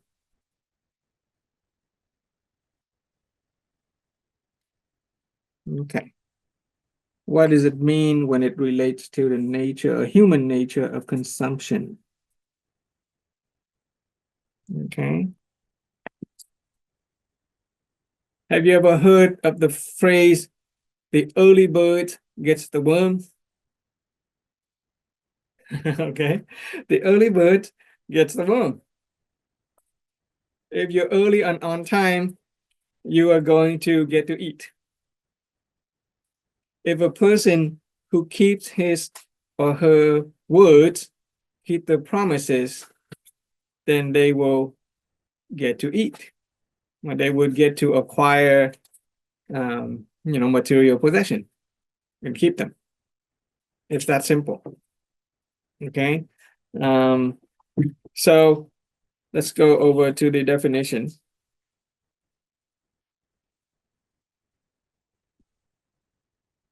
In other words, a person who is always on time will never fear hunger. Okay.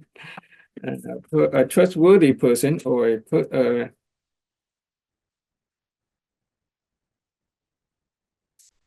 person, let's do this. Right. So try again.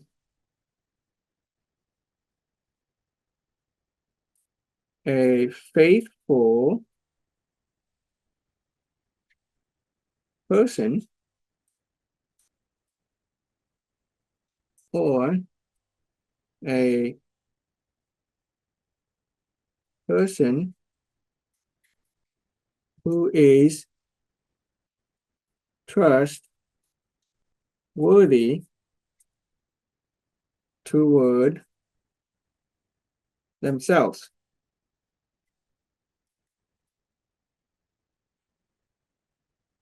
Okay.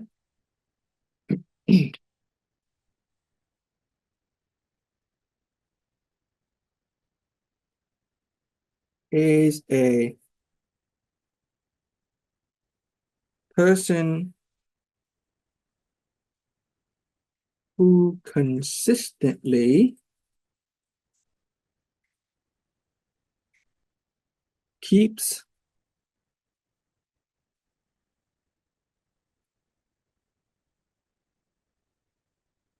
their commitment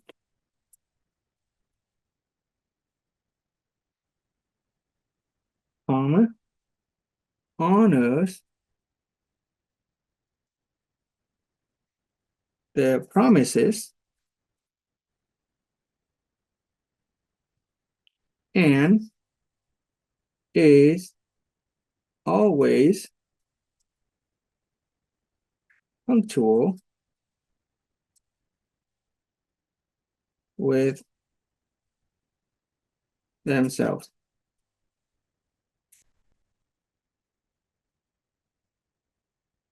Okay. A faithful person or a person who is trustworthy toward themselves is a person who consistently keeps their commitment, honors their promises, and is always punctual with themselves. Okay, punctual with themselves meaning keep the word with respect to time, with respect to themselves. So previously, most of us have heard of words like being faithful. Most of us have heard about, trustworthiness. But now we get a very clear source concept.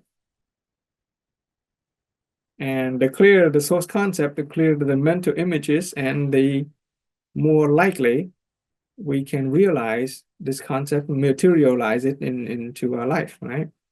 So just looking at this definition, okay, a faithful person or a person who is trustworthy toward themselves is a person who consistently keeps their commitment, honors their promises, and is always punctual with themselves.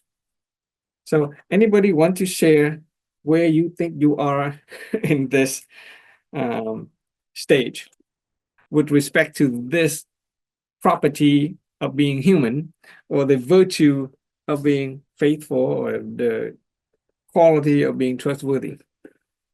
Where do you think you are in terms of this degree of completeness? Anybody want to share? I'm still working on the punctuality, and I'm grateful for Ron for keeping me punctual these past couple of weeks. Okay.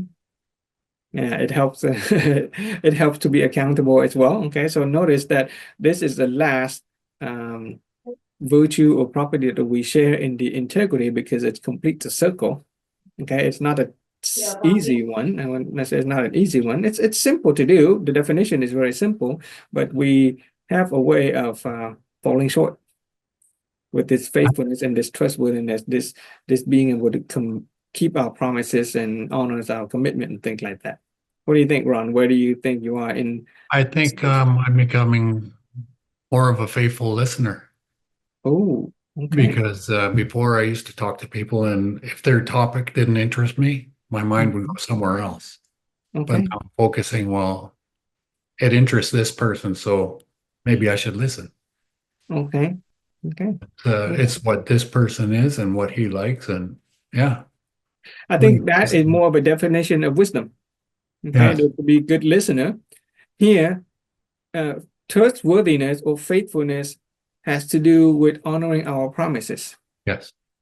and being on time and keeping our promises and keeping our commitment. If we say something, if we're gonna say something, that we're gonna do something, we're gonna do it. Yeah.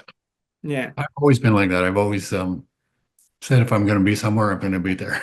Okay. Okay. So yeah, I'm very happy for that. You were very blessed to have that within you. Okay.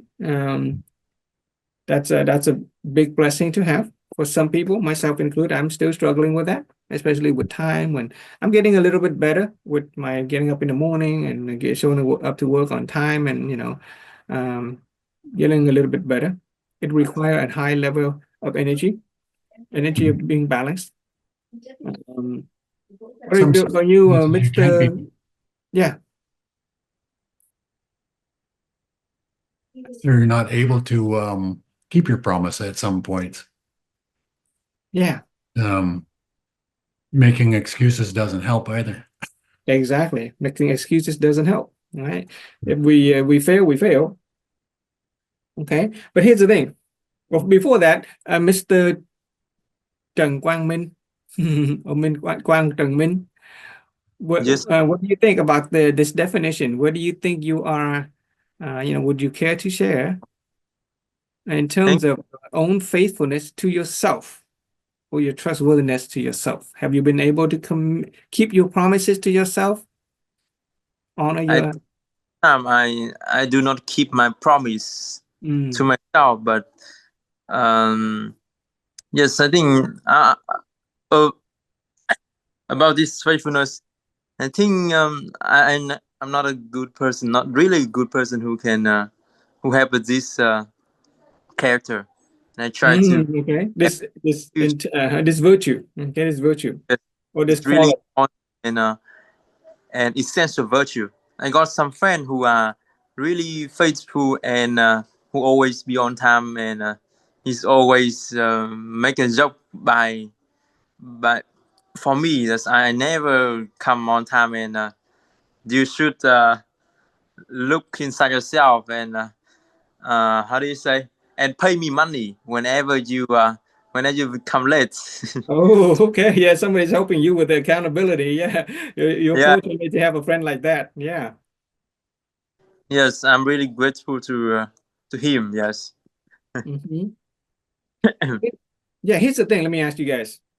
Do you feel that whenever we break our own promise to ourselves, let's say we want to be there on time. For me, let's say I want to get up at 4:30 o'clock and exercise and meditate and eat breakfast and then get to work. And then we break our promise to ourselves. How do you feel when that happens? What do you do when we break our promise to ourselves? Yes, when I did this, I feel a little bit awkward, a little bit not completely. How do you say? Something in my heart. Yeah. Yeah. What happened? It's What happened like, inside your heart or inside your mind? What do you think? What kind of words comes up when we break our promise to ourselves? I feel kind of a pity and sorry for this. Yeah. Yeah. We go negative. We feel negative. Yeah, In we feel fact, yeah, in fact, some people, myself included, I beat myself up. I am my own judge, jury, and executioner when I fail to live up to my own promise. Does anybody here ever beat themselves up? You know, you blame no, yourself, you feel really bad, you punish yourself even. Anybody here ever done that? yes, it himself. Yeah, sometime, right? We tend to be sometimes we are harder on ourselves than other people are hard on us. Sometimes, even if, let's say we're late for work and the boss hasn't even noticed yet, and the boss didn't say anything, but we are already punishing ourselves for it. Do you ever do that? You Let's feel see. bad. Feeling bad is punishing yourself for it. I do Yeah, that all the time. a little bit bad, Yeah, but I yeah. never punish myself. With it. So that's good. That's good. So Yes, if you don't punish yourself, you consider yourself very fortunate. Okay. You are a person of magnanimity, generosity, and tolerant with respect to yourself. That's level 2, awareness and wisdom. Me, I still find myself beating myself up for it. I blame myself. I resent. I feel disappointment, right? yes, It is a sense of self-deprecation. The confidence goes down, everything goes down, and it becomes harder to go back up when we fail to live up to our own trustworthiness or faithfulness. And that is a trap that many people fall into if they don't recognize that they were created as an image of God, which is whole, perfect, and complete. That is trying to be perfect from a human, from a imperfect point of view, from the effort perspective. Okay. Fortunately, this philosophy has saved me from a lot of that. And so we want to consider a couple of things. Okay. So when we fail to keep our own promise to be on time, for instance, okay, or to exercise. And so we say we want to exercise, we get up in the morning, 5 a.m. to exercise, but we fail to do that. If what we do is try to manage the behavior, we try to manage the action of exercising, of getting up in the morning, it's going to be very hard. Okay, the sages have taught us that if you try to manage the actual behavior, it's going to be very hard. Why? Because your inner being has already gone negative. It's going to be difficult to change a behavior into a positive behavior when the inner being, the energy, is already negative. Okay, let's use the example of planting a fruit, planting a seed. Okay, let's say we want to eat a mango fruit that is nice and juicy and sweet. Let's say we like sweet mango. Okay, but we mistakenly plant a sour seed, the type of mango that is sour. Vietnamese, we have a lot of sour mango. It has different use for a specific purpose. Let's say we want a sweet mango, but we had already planted a sour seed. That seed grew up to be a mango tree and it bear fruit that is sour.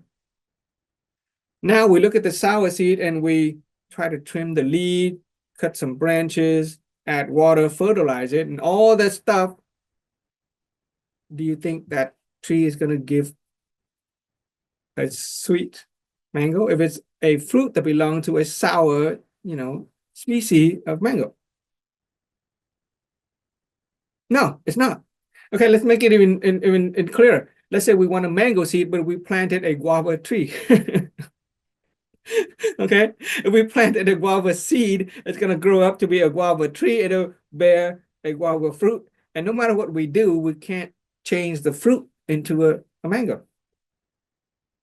That's what happened when we try to manage the behavior of a person, when we try to manage the behavior of ourselves. The behavior is the fruit.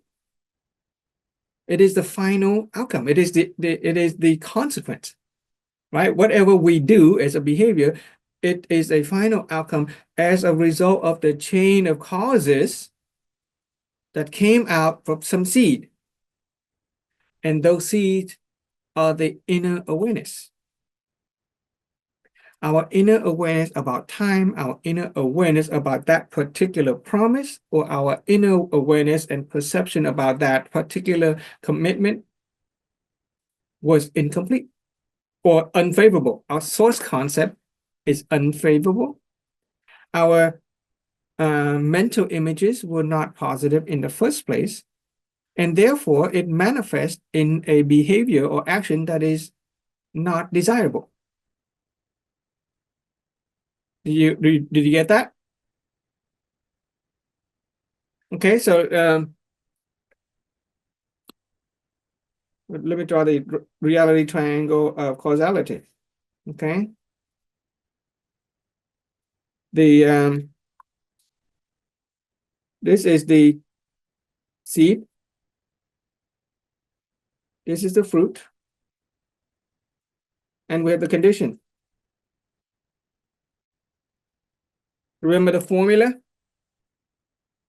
You plant the seed, you cultivate the conditions, and you're going to get the desired fruit.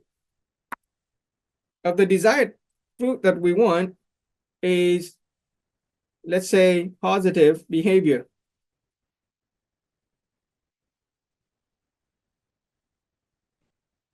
Okay, this is a fruit. If we get a negative behavior and we try to change the behavior to positive, it's not going to work because it's already the fruit. When a child does something wrong and a parent try to change the child's behavior by telling them to do the appropriate behavior, he might do it once. That's like dipping a sour mango into sugar, but you're going to continue to get sour mango. The child will continue to behave poorly until you go to work on the seed. You basically plant new seed, and those are the inner awareness. Here we call them the favorable source concept.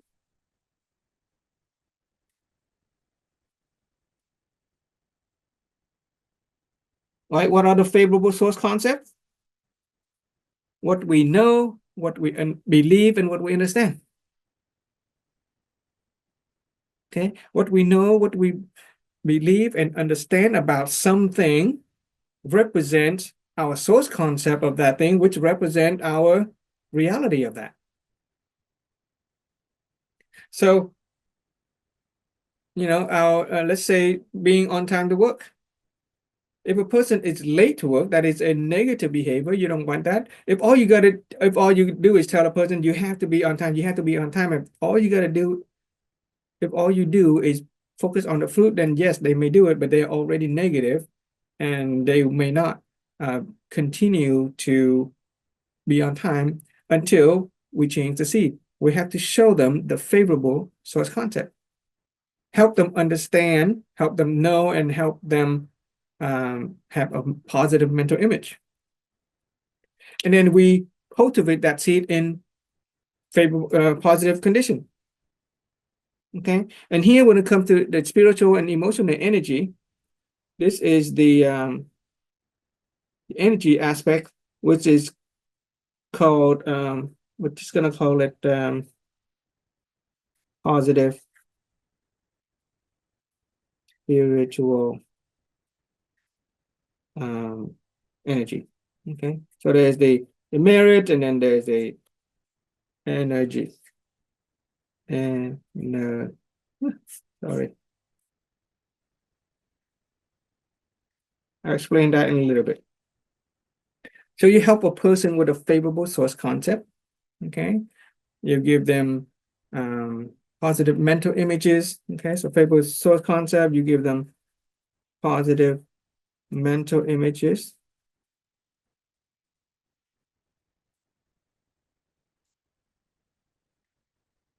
Okay, and positive spiritual energy, emotional and spiritual energy, right? You can inspire a person, and therefore you're going to get the positive behavior.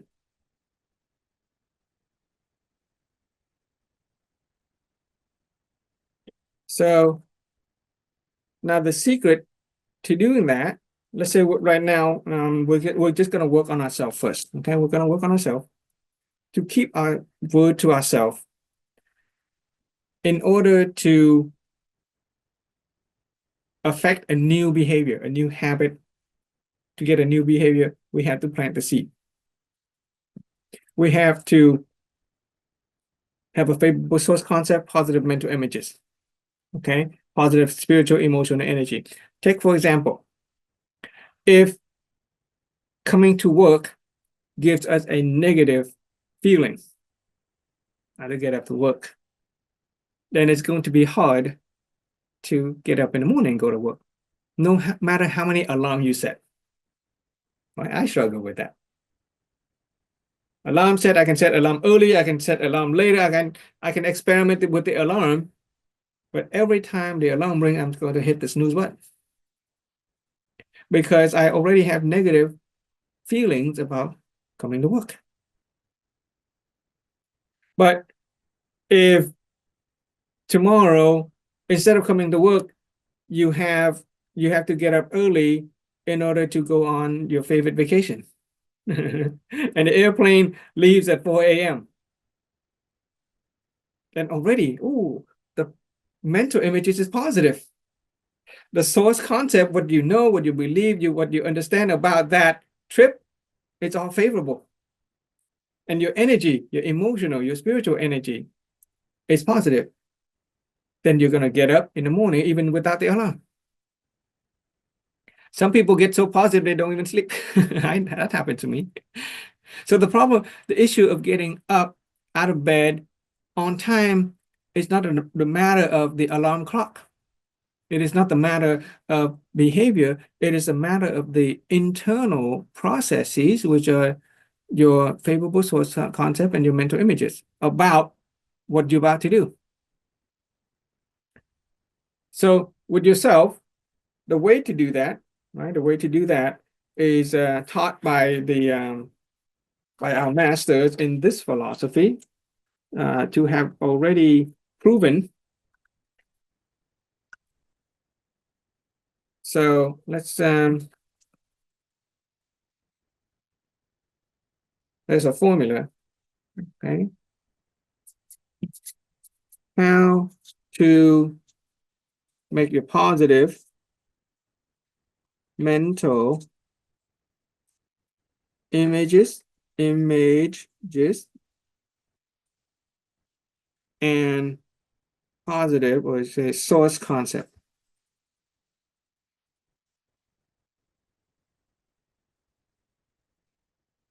Okay. And what you want to do is get to a state of balance positive. I'm just going to use the equal sign and a plus, emotional slash spiritual energy. The positive energy helps, but it's only short-lived. Okay, positive energy only short-lived. You know, if you go on a vacation, then it's very positive. But you have to do that every day, then the positive is not gonna stay there for very long. However, if you reach a state of balanced energy, you reach a state of high balance energy, then it becomes a natural thing to do to get out of bed and get up in the morning. So what you really want to do is to get a person to a state of balance with a positive orientation. That's why we say balance positive. And the way to do that is Patel. Okay, this is a newly made up word in the English language, even for English speaker, appreciate. There's two parts to appreciate. First part stands for appreciation.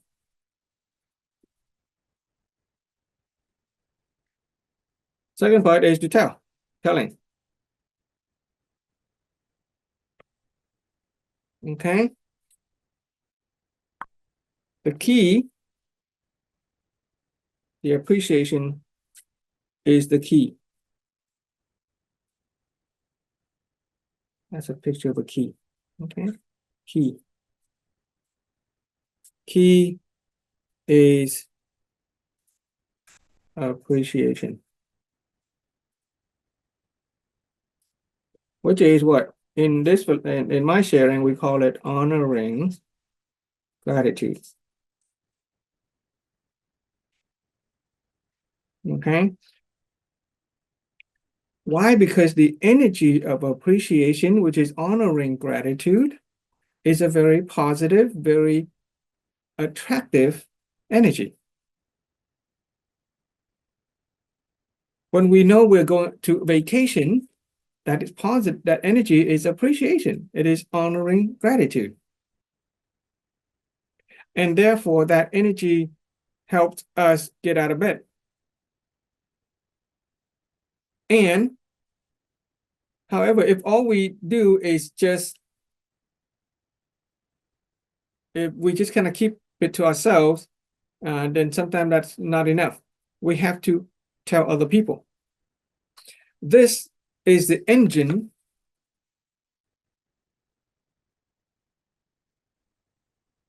engine of grace and merit. Because when we tell somebody about something out of honoring gratitude, out of appreciation, we cause other people to go positive. We plant a seed of hope in them for you.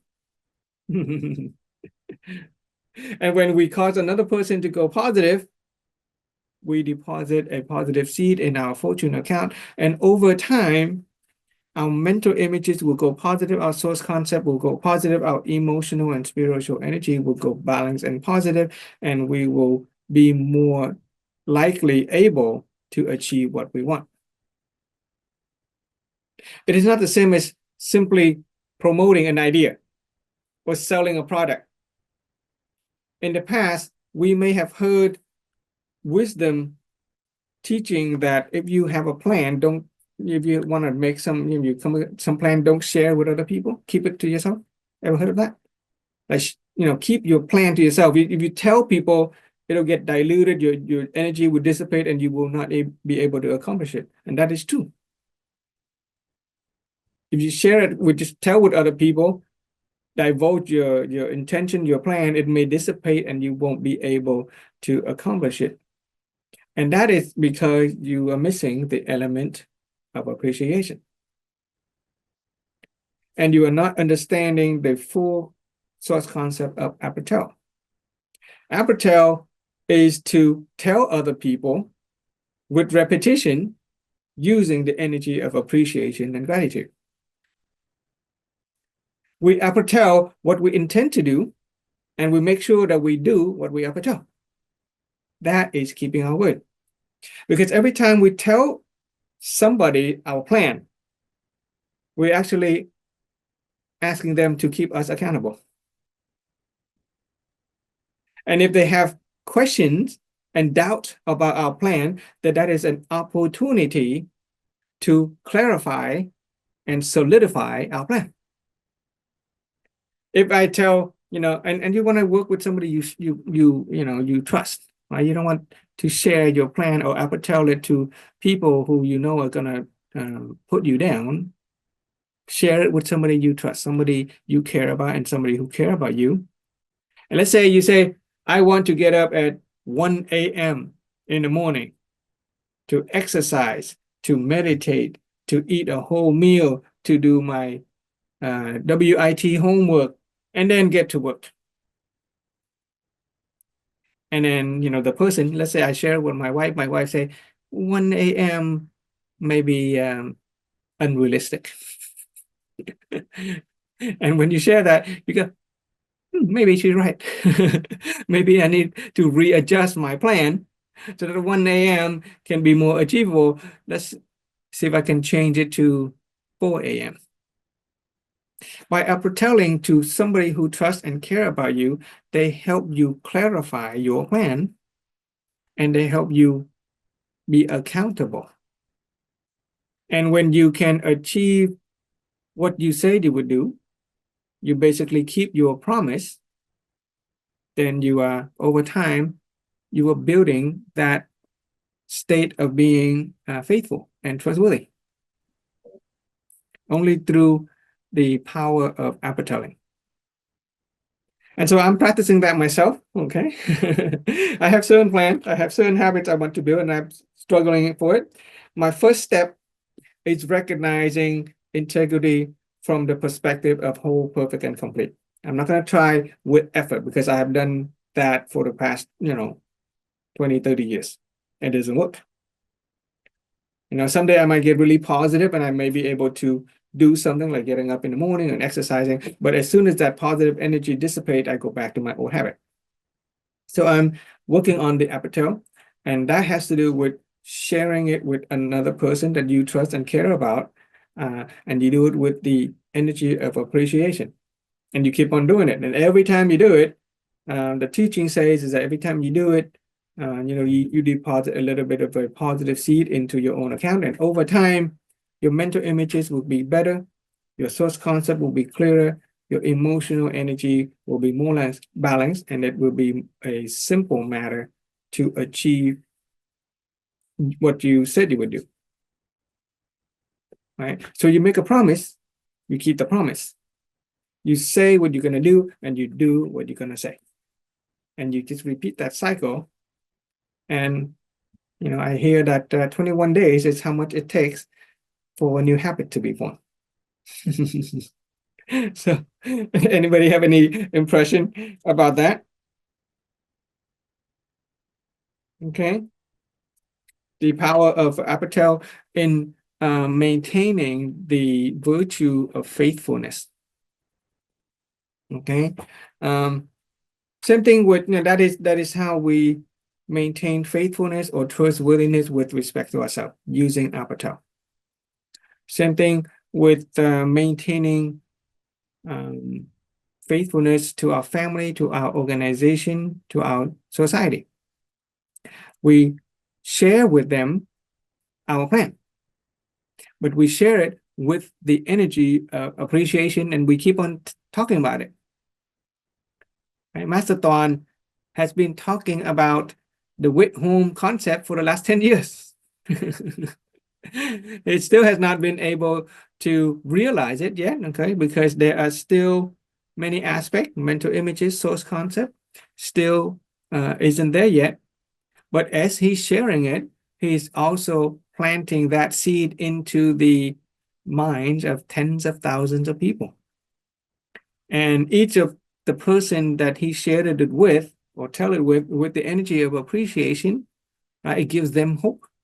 It causes them to go positive. And, it's starting to realize itself, right? They're starting to build wood houses. They're starting to build community where the residents are using the philosophy of root education so that they can help themselves and their family, the organization, and the society to achieve a state of holistic health and holistic wealth. There are businesses, right, multi-million-dollar businesses who have committed to synchronizing their entire talent asset, which is the human resource, their entire staff, on the philosophy of education, and thereby investing in the well-being of their own employees. Only through appetite. He's been talking about it, talking about it, talking about it. And every time he talks about it, he does it with the energy of honoring gratitude. And it comes true, right? We have many classes now, thanks to the apostling of Master Tuan. The classes on the inner being, the class on mastering life's finances, the class on mastering the art of love, the class on mastering the art of teaching our children, the business leader course. So all of this have come true only after apostling. Because when you apotel, you are creating mental images in other people's mind. They maintain that image for you, and appropriate people who resonate with that on an energy level will step up to take the leadership and the contributing role to be a talent asset and to realize those dreams. If you keep your ideas to yourself, then it's going to be very hard to make anything come true. You have to share with other people, and it only works if you share it with the honored energy of honoring gratitude, which is different from trying to sell a product, which is different from trying to get something from somebody, right? If you try to sell a product, people kind of get it right away. They're trying to get it. You're trying to sell something. But if you share something from an energy of appreciation, then essentially you're contributing value to them in that moment in time. And they appreciate you for it, and they will maintain a positive image for you, and that deposit a positive seed in your fortune account. And over time, you're going to have the necessary emotional and spiritual energy to accomplish what it is that you set out to do.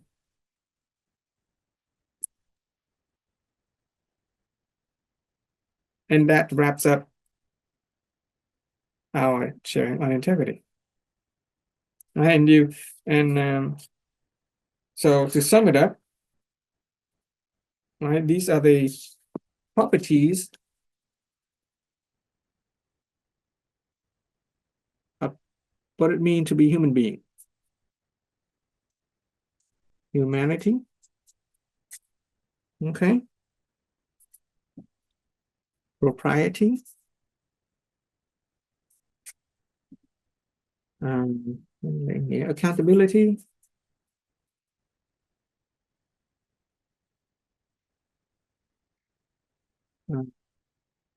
Wisdom and faithfulness.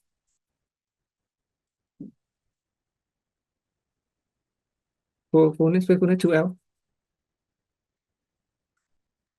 Okay. And you will find that they are all interrelated. Humanity, which is loving kindness. If you are loving kindness, it will give rise to propriety. It will give rise to accountability. If you love yourself, you will want yourself to expand your awareness and wisdom. If you love yourself, you will keep your word. Okay. That's why in the Christian teaching, it is focused on humanity, loving kindness. Okay. All you got to do is understand love from a very simplistic level. It's just 5 different virtues. If you just work on your humanity, everything else will arise from there. And if it doesn't, some people, it's hard, if they are not at a level where they can experience the energy of loving kindness just yet, then from a managerial perspective or supervisorial perspective, you can help them work on accountability first. That's fine too, right? We do that. Managers do that. You can help them work on accountability and faithfulness, which is trustworthiness. Help them keep their time, help them keep their words. But you build into that the wisdom. We have to work on elevating their wisdom. The height of it is humanity. The foundation is wisdom. Okay, you can just work on humanity and accountability. You can just work on the wisdom and faithfulness. Just focus on 2 of them, and it's gonna it'll give rise to everything else. That's how to simplify it.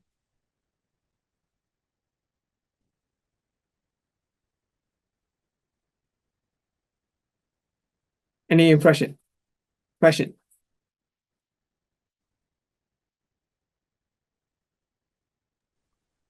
Just what time are we starting on Saturday? 2 p.m., please. 2 So, p.m.? last week we said 7, but I have a function with my son. He's having his first communion, okay, at church. Okay, that is, Okay. I consider that a coming of age stage for a boy. Okay, if it's Okay. communion, spiritual, a religious thing. It'll be done by 2. We'll start at 2. Okay. We'll go toward,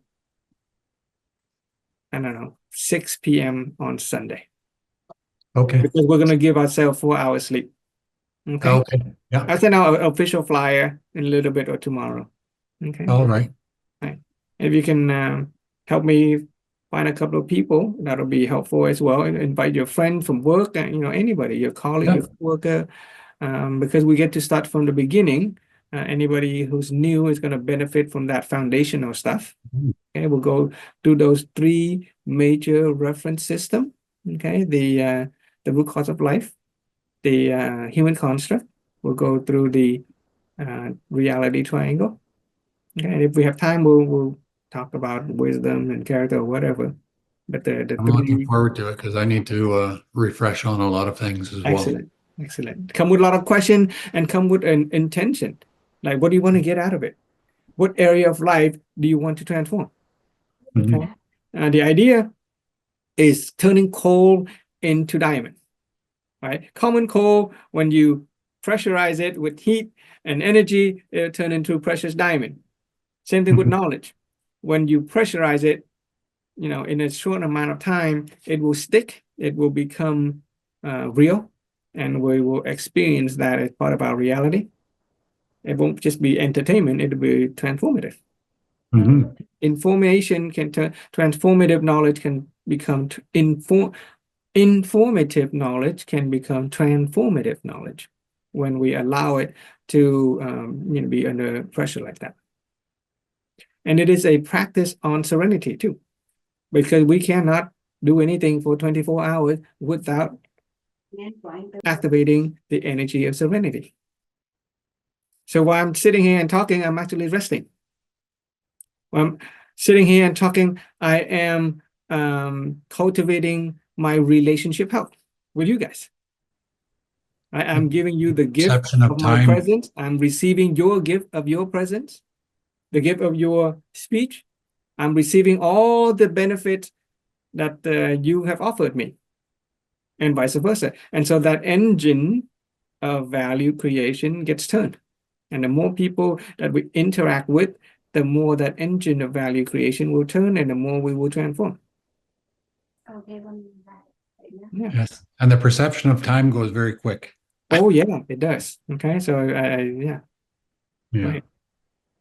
Yeah. So you will go. I think that's part of the human construct. I think the perception of time versus the value of time. Right. Mhm. Perception of time goes by very quick, but the value of time also goes up, and it feels like we get so much more value out of the little amount of time that we get. Mhm. Okay. Yes. So once again, I'm very appreciative and grateful for your presence and your sharing. Okay, take notes. I try to write better. I think my drawing and writing has improved. Yes. Mine has as well. Okay, yeah. I looked at my notes when I first started and I could Mhm. hardly read it.